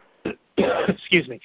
So at that point, you need to decide. Well, I can say that since you are obviously paying attention to the RV and the GCR because you know about this call, which means you're researching things and you're watching things, you will probably see the opportunity to make an appointment to go in for an exchange. That appointment will likely be at a Big 5 bank and some Tier 2 banks. I don't know which banks are around you, and I certainly do not know all the banks that are going to have it or not have it or anything like that, right? Yes, so I have no idea where I'm going to be sent because we don't have big banks here, and one of them I wouldn't even touch with a 10-foot pole. Yep.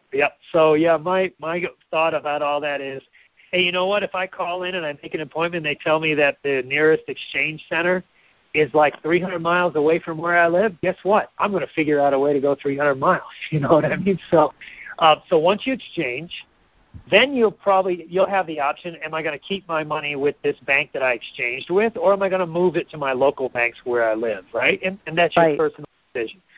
So my guess is the bank is going to try to convince you to keep your money with them, and they're going to offer you perks, the one you exchanged with, right?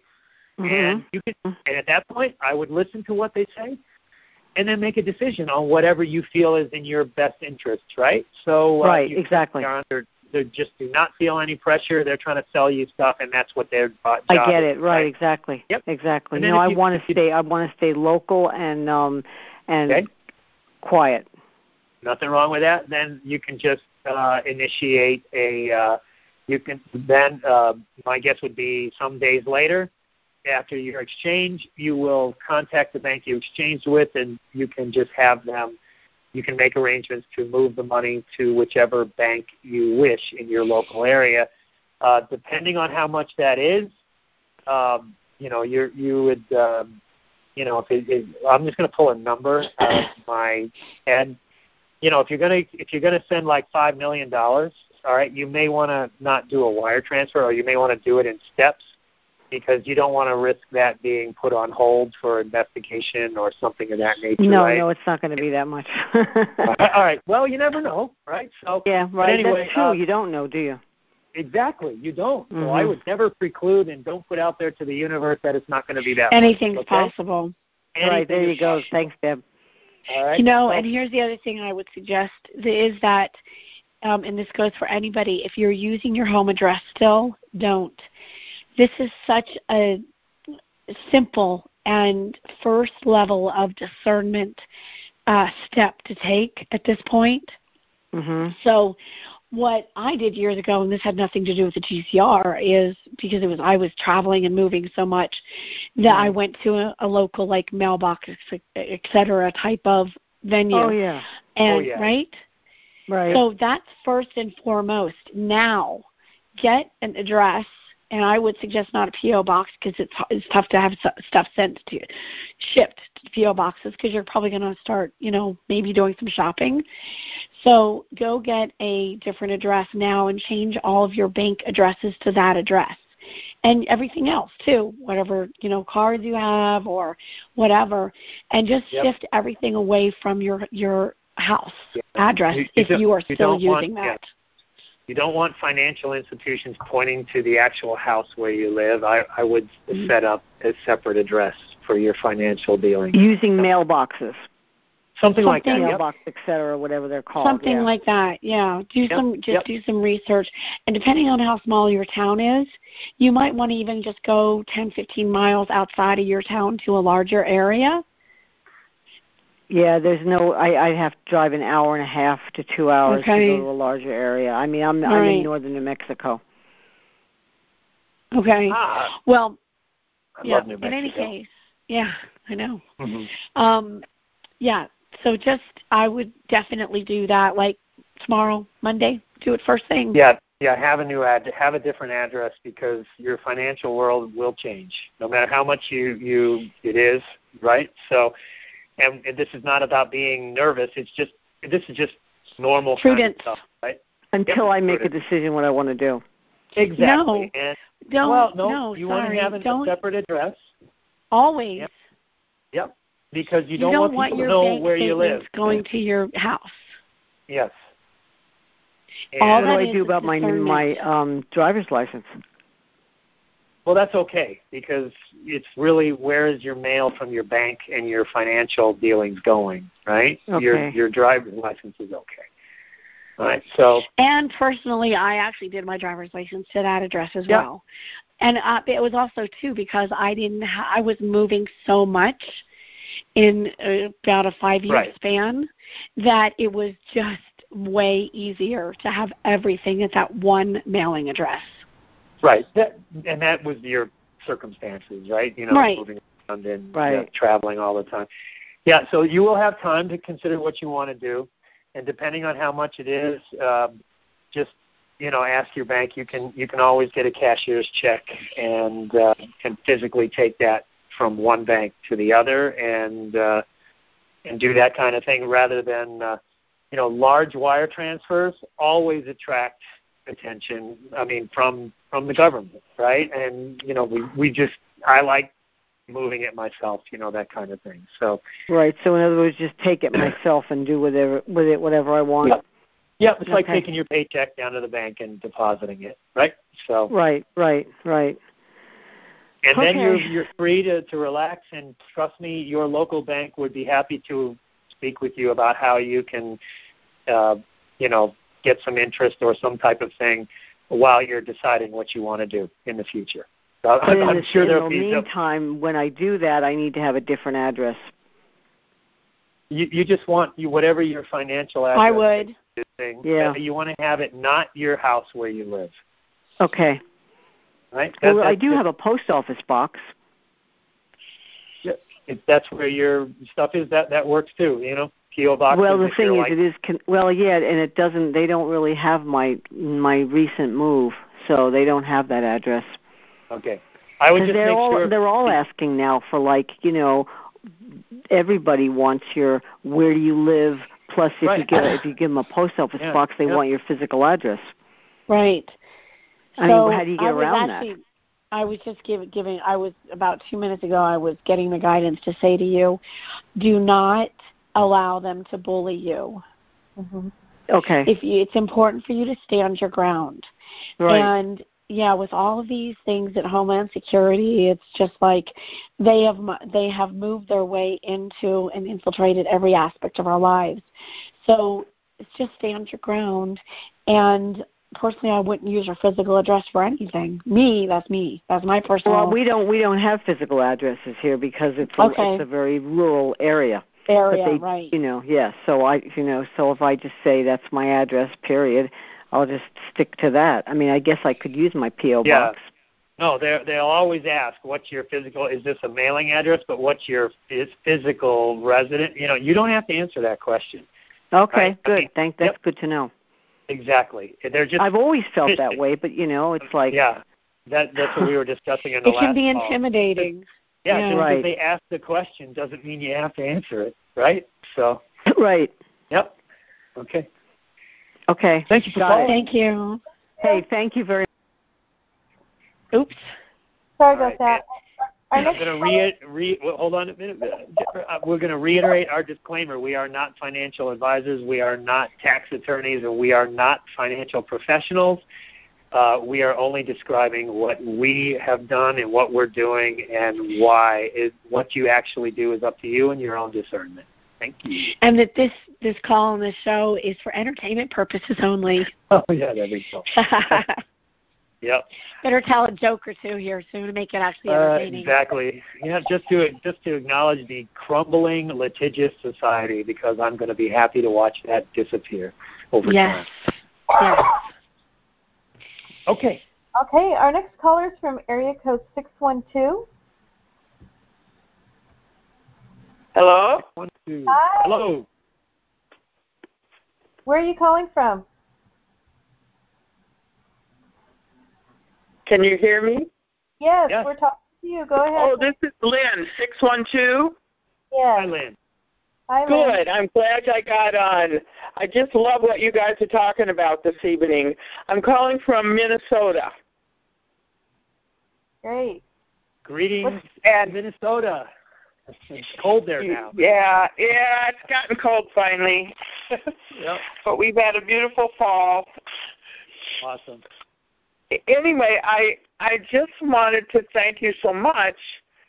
Early in your discussion, you were talking about moving away from the matrix and out of fear and out of lack. And you really touched a chord. I'm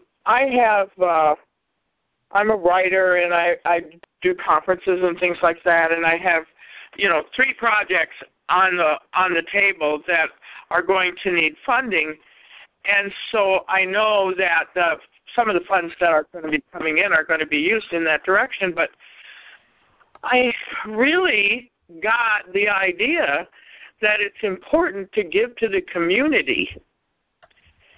And listening to you, and one of the things that I've thought about is where I want to live. And I know that as we go through cleaning up our planet and our communities, there's a lot of toxic ingredients in our homes and our buildings and our roads and our highways and on and on. And, so I was thinking of a very short-term project, but it occurred to me, well, I could fund a construction company to build some new style housing. That would be clean and clear and improve everything for everybody. Mike, and I know there are just hundreds of things like that need attention. Right. My first question to you as a writer, and what do you write, by the way? I mostly personal growth. Okay. So here's my first question to you, and this is for everybody, right? Because there are a lot of areas of need. The first question to ask yourself is, what are your heart's desires? Right. Because it's important now to engage with every aspect of your heart's desires and not just go for the things that need to be done. It could be somebody else's heart's desire. I'm sure it not could. It will be many other people's heart's desires to deal with housing. And if you're a writer and that really is what brings you joy and you have things to share with humanity, don't spread yourself too thin. Great advice. Thank you. I didn't mean to give you advice. I'm just saying, and remember, this is for everybody. There are, and we see the need of hundreds of things that have to be done. So the important thing is to engage with your higher self, and to engage with your heart's desires, and then also unify. And perhaps you would actually use some of your money and invest in the organizing in community or things like that. That's why these summits or these things that we're going to be doing post GCR are going to be vitally important. so that people don't go off and, spend their money on things that then they're spreading themselves too thin, and it's not even their forte, and it's not their heart's desire. Right. I understand what you're saying, and I also have very good inner guidance and follow that all the time and maintain a clear space. And I appreciate the fact that you're focusing on that because it's critical right now. It is. And I don't have any books in print right now, or I'd give you a title, but we are starting a new website. We've got the site up, and at the first of the year, it's going to become available, and it's called Go to Source. Great. .org. Great. So Thank you. if anybody wants to check that out, we'd love to have you come by. Thank you. All right. Yes, thank you so much. Thank you. Keep up the good work. Thank you. You will. too. Okay, bye now. Bye-bye. All right, Deb, it is 2 hours and 1 minute. 2 hours. Yeah. So. Okay, so it's 2 hours on the dot actually. So we only have a couple more people in the queue. So nobody else come in the queue, and we can actually, I don't know, we could actually finish these calls. We've got 3 calls in the queue. Well, is 575, is that the same one as before? No, that's separate. Why don't we quickly get through, and then we can actually say we accomplished the entire queue. Excellent. Okay. Okay, the next caller is 041. It's actually an international call. It's 0417. You might be an Aussie.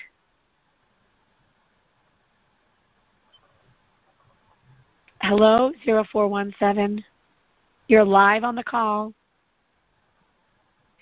All right. And I'm muted. Hello, Deb. You of all people. Me of all people. Well, I wanted to bring the international flavor in too. Well, no, you of all people to actually be muted because you've done so much media. I know. Right? Yeah, well, I have to say I'm relaxing on the veranda having lunch with an incredible view, so I'll have to just chalk that one up to experience. I know this voice. This is Chris, and you're in the Melbourne area, correct? Correct. Chris, we're very, very good friends, and he came over with my husband now, Scott, back in December of 2 years ago to Mount Shasta and spent over a month at my spiritual center there. So we've done a lot of stuff together. Yes, yeah, we have indeed. In fact, when I tell people about it, the way I actually put it, Deb, is you kicked my butt around for a month. And also had to engage with your inner ballerina.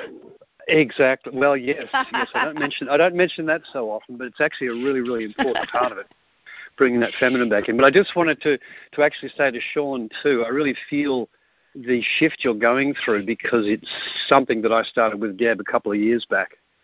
And hallelujah, yeah. Enjoy. It's so expansive, and you actually can't do anything but trust the process in the end because it is so changing. Oh my gosh, Chris, you have no idea. Did you just seriously say that? I know, okay. Because we just got a communication this afternoon for him to go into surrender. I swear to God, your timing couldn't be more freaking spot on. Deb, you sent a text message for this call. I did not. This is not a plant. Okay. All right. No, not at all. Not at all. Because, Sean, it's really, I know exactly kind of the male experience is very hard to let go of the control that we're taught that we should try and achieve. You know, it shifts you so much to be able to even begin that process. So my hat's off to you. And, all right. Thank you. Just enjoy. All right, I will. I actually will. I actually will. It's a big wall to crumble, but I think it's coming down. Yep. So okay. Yeah, and it'll that. come down. You're most welcome, because I'm really, really happy that both you and Deb are doing this style of call, where you're dealing with the full spectrum of this experience. It's not just about the process and the money and, this, that, and the other. Right. It is about the spiritual evolution of this whole collective entirely. Yep. And it's excellent to hear this thought being finally put out in amongst all of the other stuff that's being put out. I know that it will actually really become very prominent in the very near future once the shift really starts to happen. So you're setting a great lot of ground foundations for what's to come. And also really enjoying your clarity around the processes anyway, and the way that you explain things. It's very good. Thank you. That's all I'm happy to try to do. Yep, that's all I'm trying to do. Thanks. Appreciate that. Very cool. Well, Deb, I actually did call for a reason. And just wanted to... I would say, even if you didn't have a question or something, I would say your work is complete. Well, I just wanted to add a little bit more to it. Just want to add a little bit more to it. You were talking earlier in the call about how your life changes when you start to really, from the heart, acknowledge that you can manifest things in the moment. Mm-hmm. And it becomes a very real thing, and it's something that if you're watching for it, paying attention to it, you actually not only notice it, but you actually become aware of the moment when you actually invoke the process. Now, this is as simple for me as driving around in some really heavy traffic in an area. This is while the call was on today. I'm driving around in an area that I don't know. It's full of traffic because it's Christmas and it's crazy. And trying to navigate intricately amongst different parts of this area where I had to pick some stuff up, do some shopping, running around doing errands, etc. And no less than 3 times I made wrong turns and then immediately manifested a clean break in the traffic and a quick resolution which put me exactly back where I needed to be. Bang, bang, bang. Fabulous. And I know that my intention in the moment was to achieve exactly that. And this has happened so often now. I almost take it as being that's what's going to happen. Normal and expected. Normal and expected. And in fact, it even goes beyond expected. It goes to knowing at times. Mm-hmm. And I have to say that's sort of the micro. And because my partner and I over the past couple of years have she's sitting right next to me. She's just waving to you. This is my partner, Hannah. Hi, beautiful. She says hi. Hi. We have manifested a couple of really amazing things just by taking the leap of faith and trusting the process. Mm-hmm. And we're bearing the fruits of those things. Now, I don't want to talk about the details necessarily on a public call because I don't need to be that public about it, but just through trusting the process. And there's a saying that one of my co-host loves to use. This is Tammy Anahata. Leap and the net will appear. Yeah. Okay. Yep. It's a very profound thing to do, and you can do it in very, very little ways every moment, and it just becomes a different way of living. And that's really what I wanted to point to, Deb. It's a different way of living. It is totally. It's a total transformation. And Chris, I want to ask you to share something. This was completely unexpected. I had no idea who was on the other end of this call. And I'd like to share here with people. I want to get off of this is a little bit of a side note, and it's the first time that we're going to share this publicly. And that is the experience that we had when I reached out to you a few months ago. And I shared with you that I was now going to finally come out of the closet about communicating with JFK and bringing through his transmissions publicly. Yes. And so would you share about your experience of me communicating that with you, your contemplation, your driving, and then what Bang. evidence? Because I'm a stickler about evidence in this dimension showing up with all this telepathic communication. Deb called. Well, actually, I can't remember whether I called you or you called me. No, I called you. You called me, and I actually don't. There was a reason for it, which wasn't necessarily the JFK subject. Right. But I was on the road and really caught my attention because I was aware of the JFK connection from earlier things that had occurred when Scott and I were with you in Shasta. Yep. And it really, such a what really caught the reason it really caught my attention is that I'm very aware of the way that the assassination of JFK shifted the timeline, really kinked the timeline for us, and then it was kinked again by 9/11. And we're at this moment of now here, really making up for all that lost ground. We're actually going back to a version of that original timeline. Probably not exactly the same one, but something very close to it, where JFK was trying to bring forward the free energy, disclosure about ETs, etc. So I'm and also driving the along, asset-backed currencies. And asset-backed currencies, revealing the fraud in the banking system through the Federal Reserve. He was going to dump the whole lot. In fact, I just heard yesterday that he was assassinated on the way to a conference where he was going to start the process of disclosure. Right. And which I wasn't necessarily across. However, I was driving along thinking about it, and I'd made another phone call in the meantime because you make calls in the car because you just got to fit them in. So I was back to thinking about the JFK and how amazing it was that you're actually bringing through information from that being. And I look up and there's a truck in front of me with the number plates JFK 054. Right, so what are the chances of that occurring? I'm not sure I've got the number right. It might have been another number, but it was JFK, and my jaw just he said JFK 00 because you texted me. JFK 00. Whatever I put on the text was it, JFK 00, which is even more significant, really. The mathematical and statistical odds of that happening at that moment, right when you're thinking about it, are astronomical, quite frankly. Yeah. So. Yeah. And then the funny thing too is I got the text message and I was already on in a meeting on Skype with my graphic designer, and we were working on the first design element with JFK's information on it. So it was a bam, bam. It was just magical, actually. Yeah.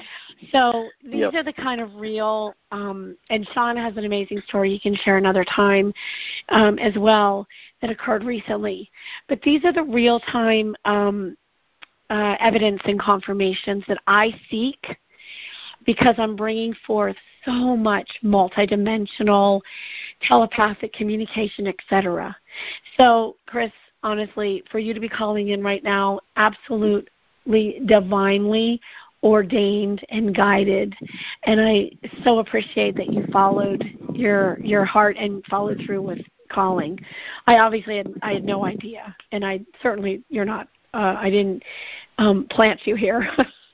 No, not at all. No, I was actually just really mostly wanting to share just that little story of what happened in the traffic this morning, because I'd like the people out there who are listening to this now and later, if they're not really involved themselves in that aspect of their own evolution, just to encourage them and manifesting, just to encourage them to do whatever they can to start themselves on that journey, because it really does. It is, as you said before, Deb, absolutely life-changing and transformational. All it takes is little steps. Little steps in the beginning. Exactly, little steps. It's awesome stuff. But look, it's a pleasure to talk to you guys, and great to be a part of something that's obviously moving humanity forward. Awesome. So I'll sit back and let you. Yeah, much love to you guys too, and I'll jump off and let you finish the call, and I'll be listening. Thank you. Thank you, Chris. Cheers. Okay, area code 575. Well, there are 2 575s, and first of all, this is a very refreshing forum. I've been to all of them so far, and thank you. So, thank you. Essentially, I was going to see, since I obviously live in the same town from where she's staying, if I could connect with Morgan, if you have any way to do that, and if not, I have a suggestion for her of how we can meet, because I want to meet other people that are doing these things so we can share. But I think it's a great idea. I think it's very serendipitous that there are 2 callers in the area code 575. I think that's, and I definitely, these are the kind of things, you guys, to connect dots and to engage and create relationship and create community. Well, I've been in it for a long time. I have multiple community activities already set up, board of directors, profit. I can help her, I think.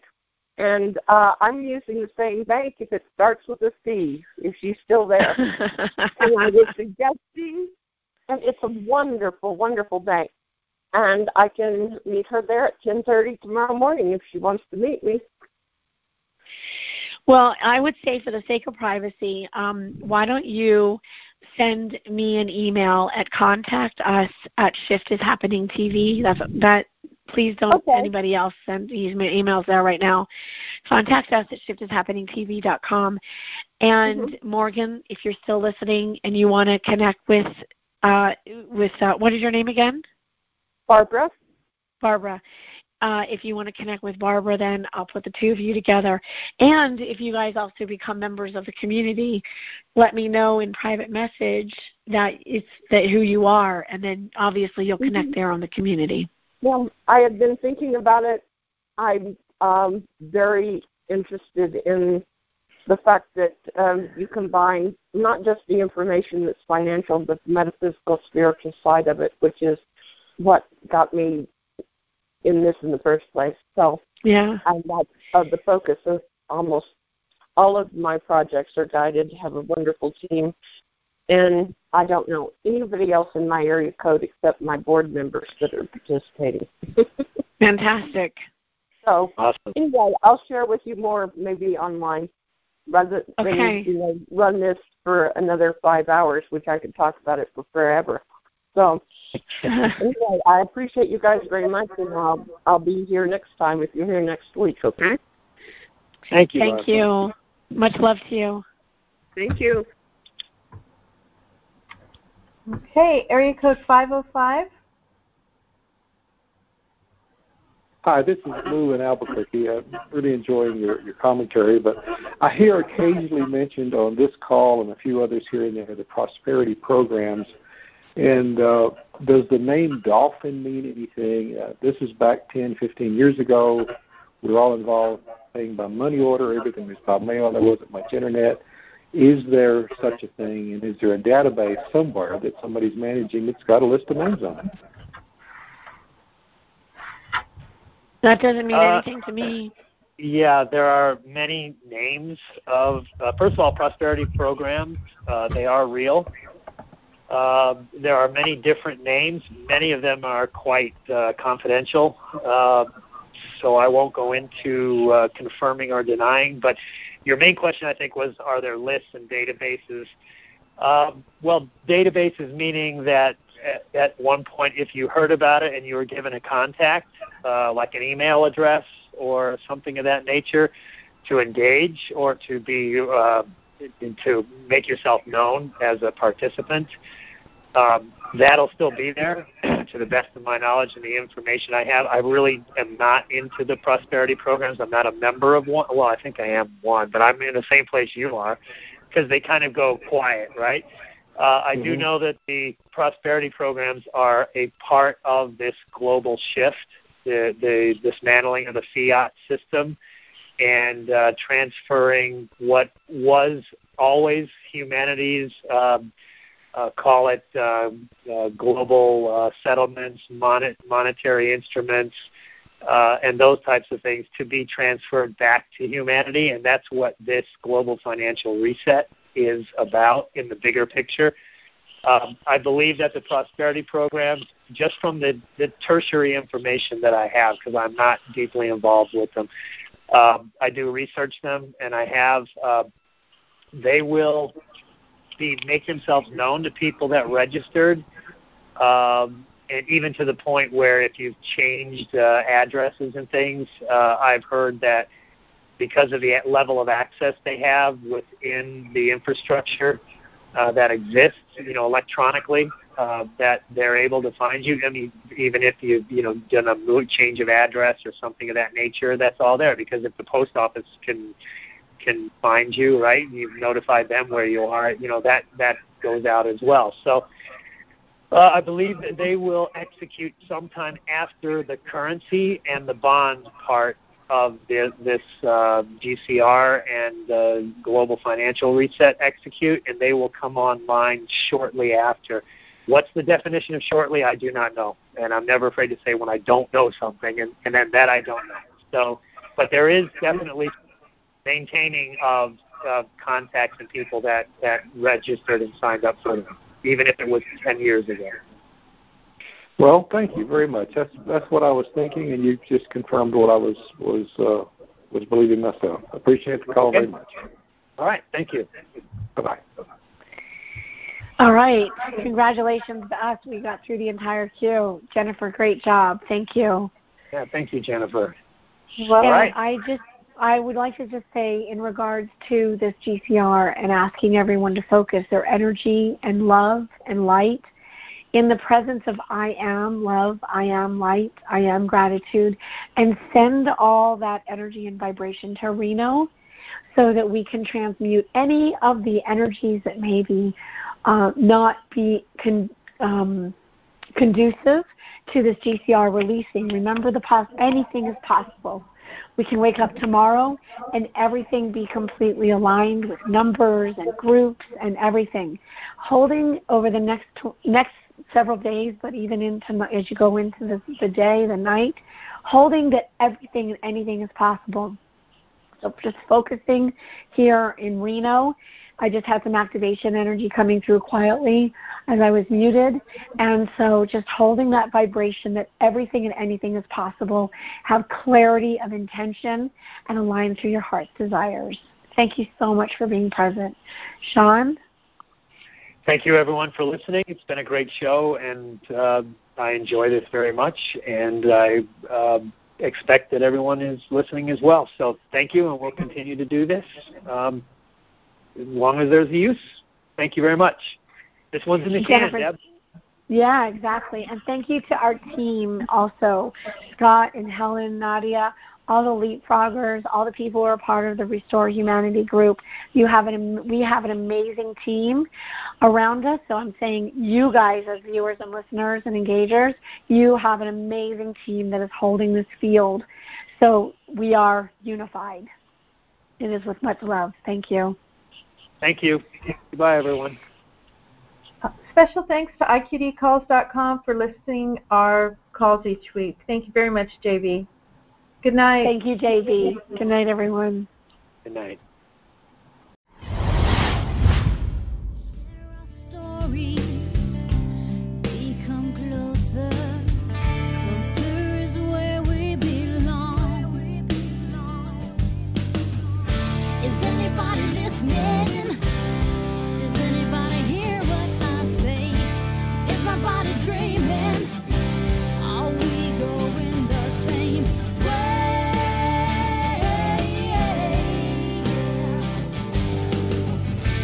I believe we can turn this world around. I believe we can mend what ties we break. I believe we can turn this world with open minds and willing hearts, saying I will reach for the all inside of me.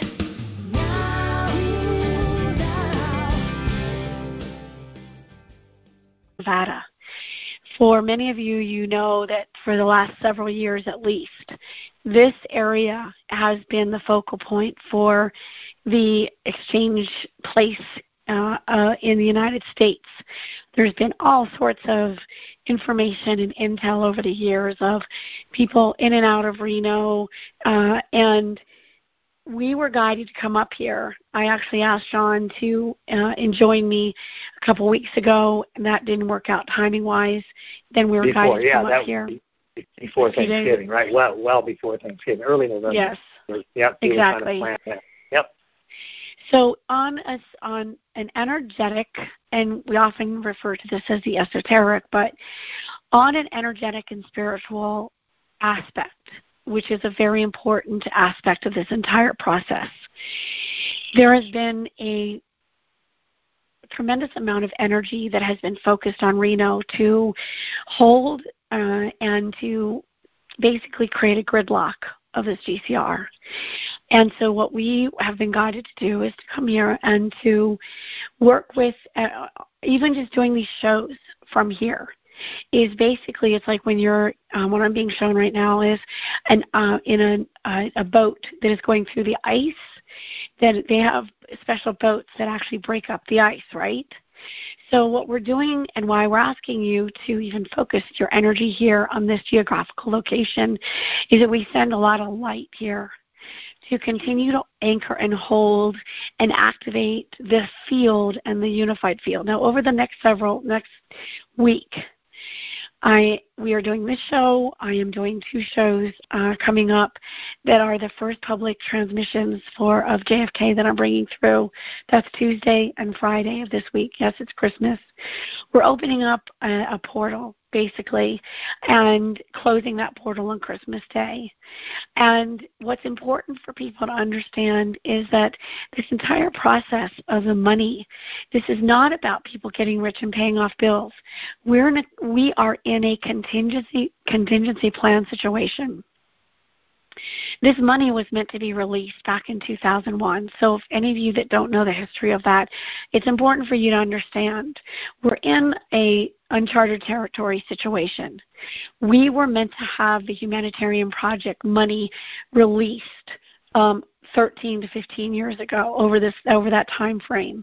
So we're now in a situation where all of this is coming to a head in a completely different way than what was quote unquote planned. And so as you focus on Reno, what we're asking you to do is also open your hearts, because this GCR has a lot to do with us moving away from the matrix, out of the whole fear, survival, lack vibration that a lot of the planet is experiencing right now. And if you can visualize a Vesica Pisces, the first part of that first circle is the old paradigm. We're in a transition time as we move into this GCR becoming valid and stabilizing in each of our lives. What's important is that each of you understand your role with this as a generosity of heart vibration, paying it forward, engaging with the rebuilding of a planet that works for everybody, and that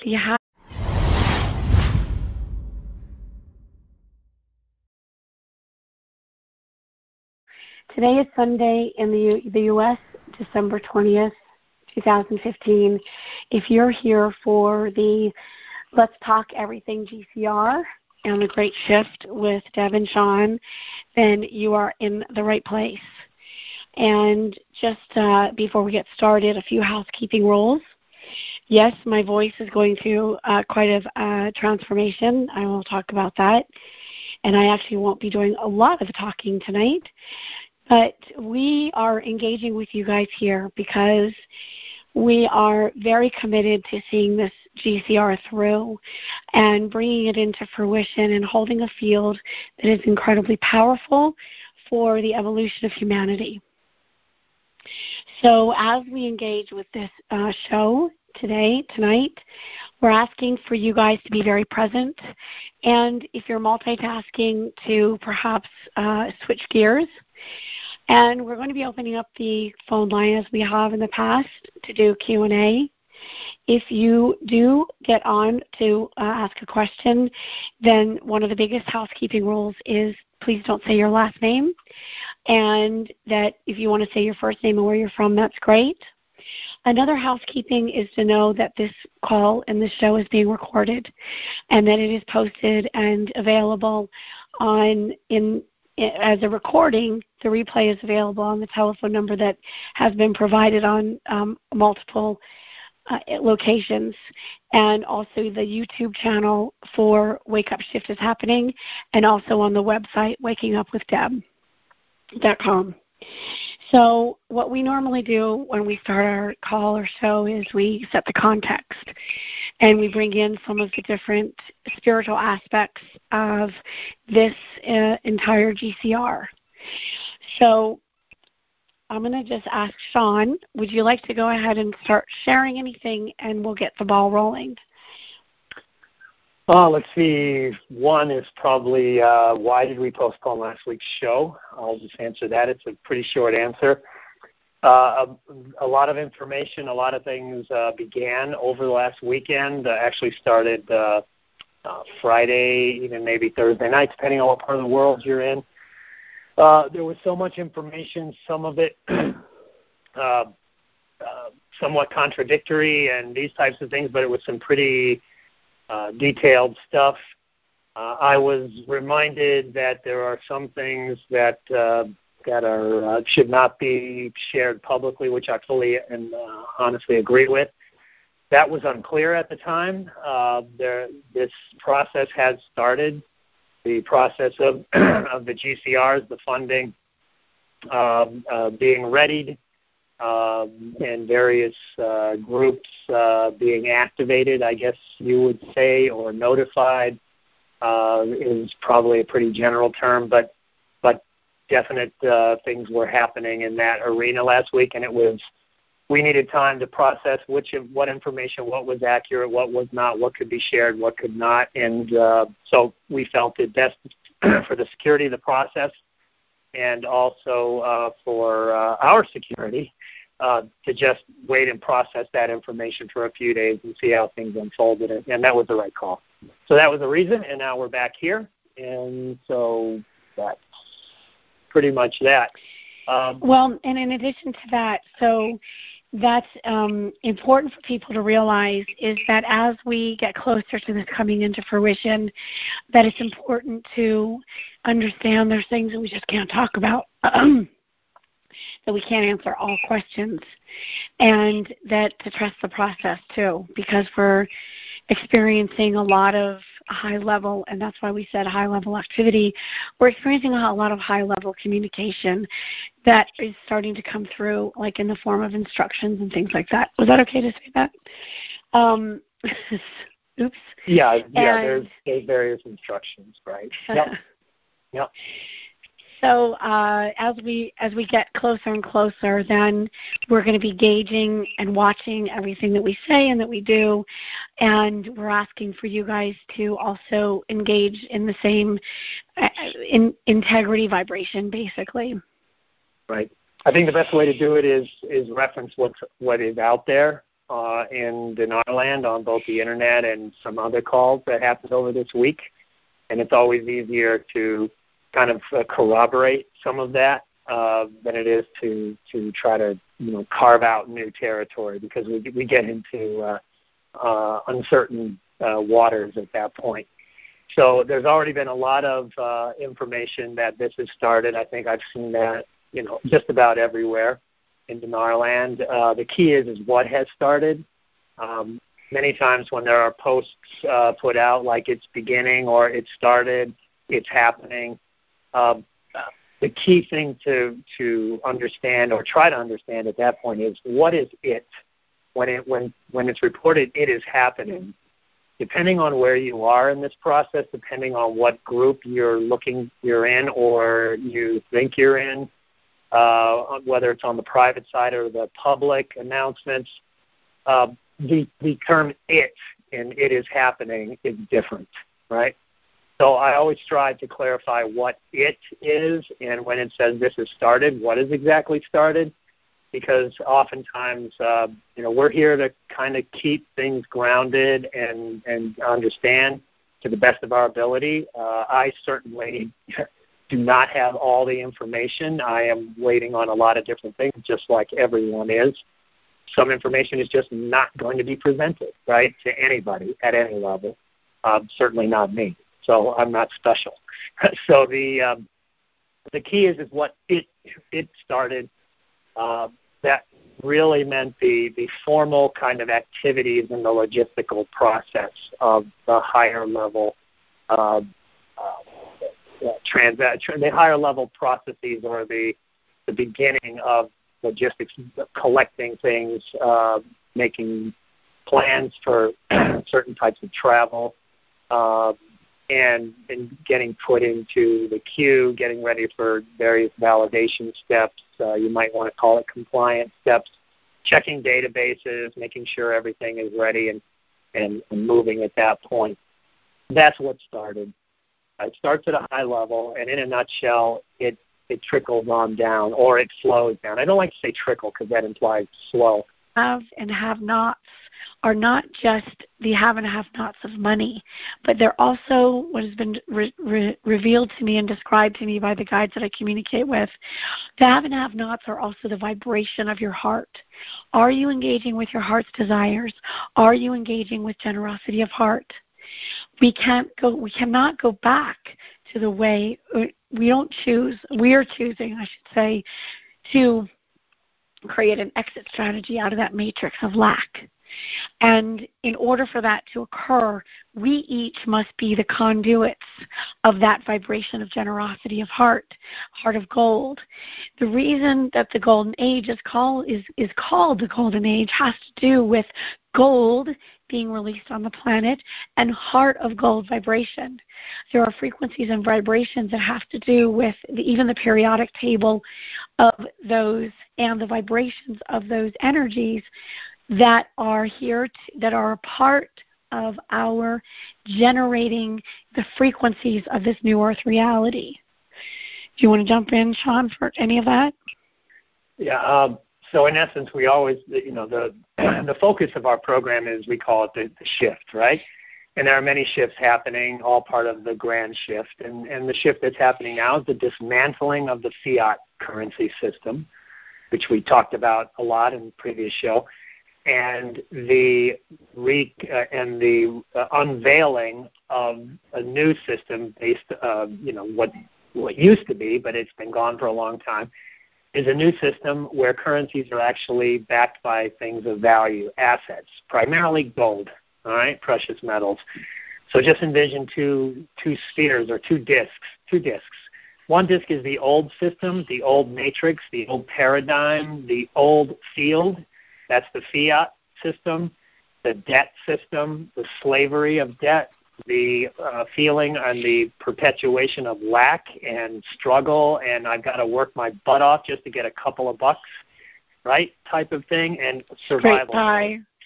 The new disc is, think of it like an eclipse. There's another disc coming. It is the shift to the asset-backed currency system, and it's going to cover and completely take away the older system. So it's slowly moving across the disc like an eclipse, and right now that's what began in earnest last weekend.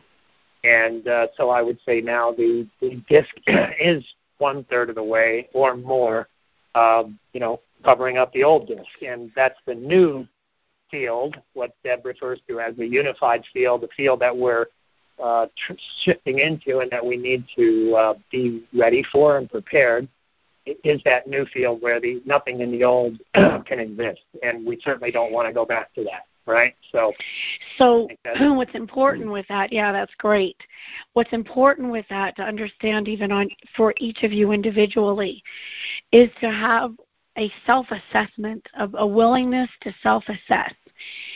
Think about the last 10 years of your life.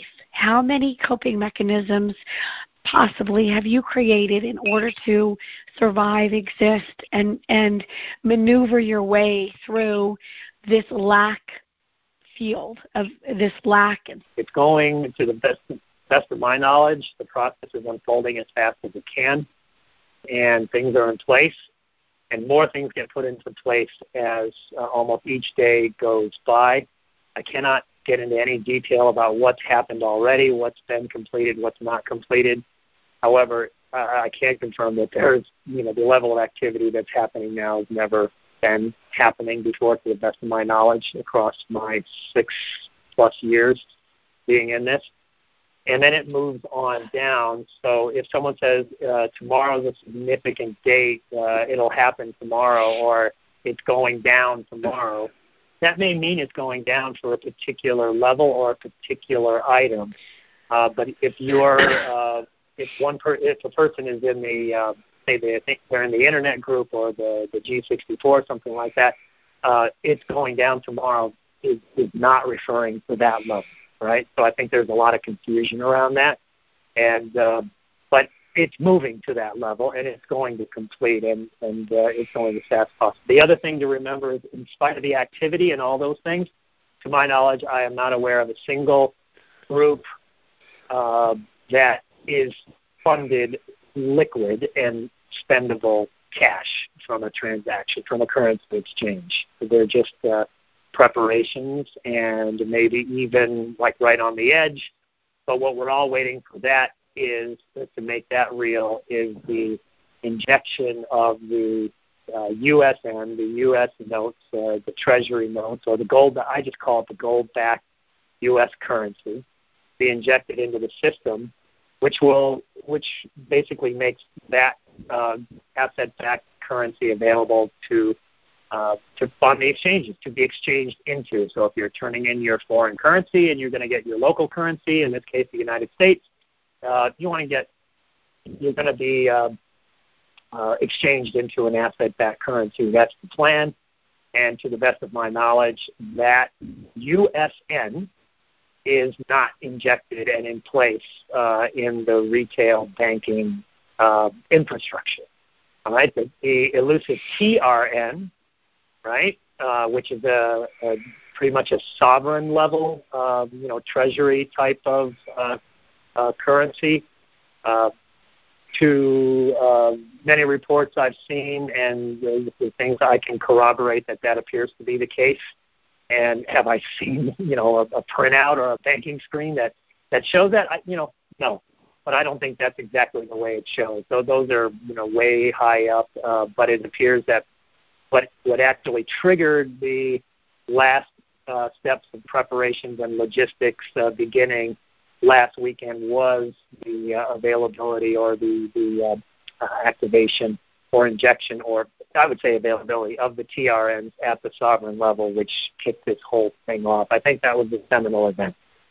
Now we're awaiting USNs for it to get down to the next level, and that's where we are as we speak. I think that pretty much sums up the last 8 days. Deb? So let's talk about where we are. We are live in Reno right now, and I am going to invite everyone that is listening to this to focus your energy and your heart on the geographical location of Reno,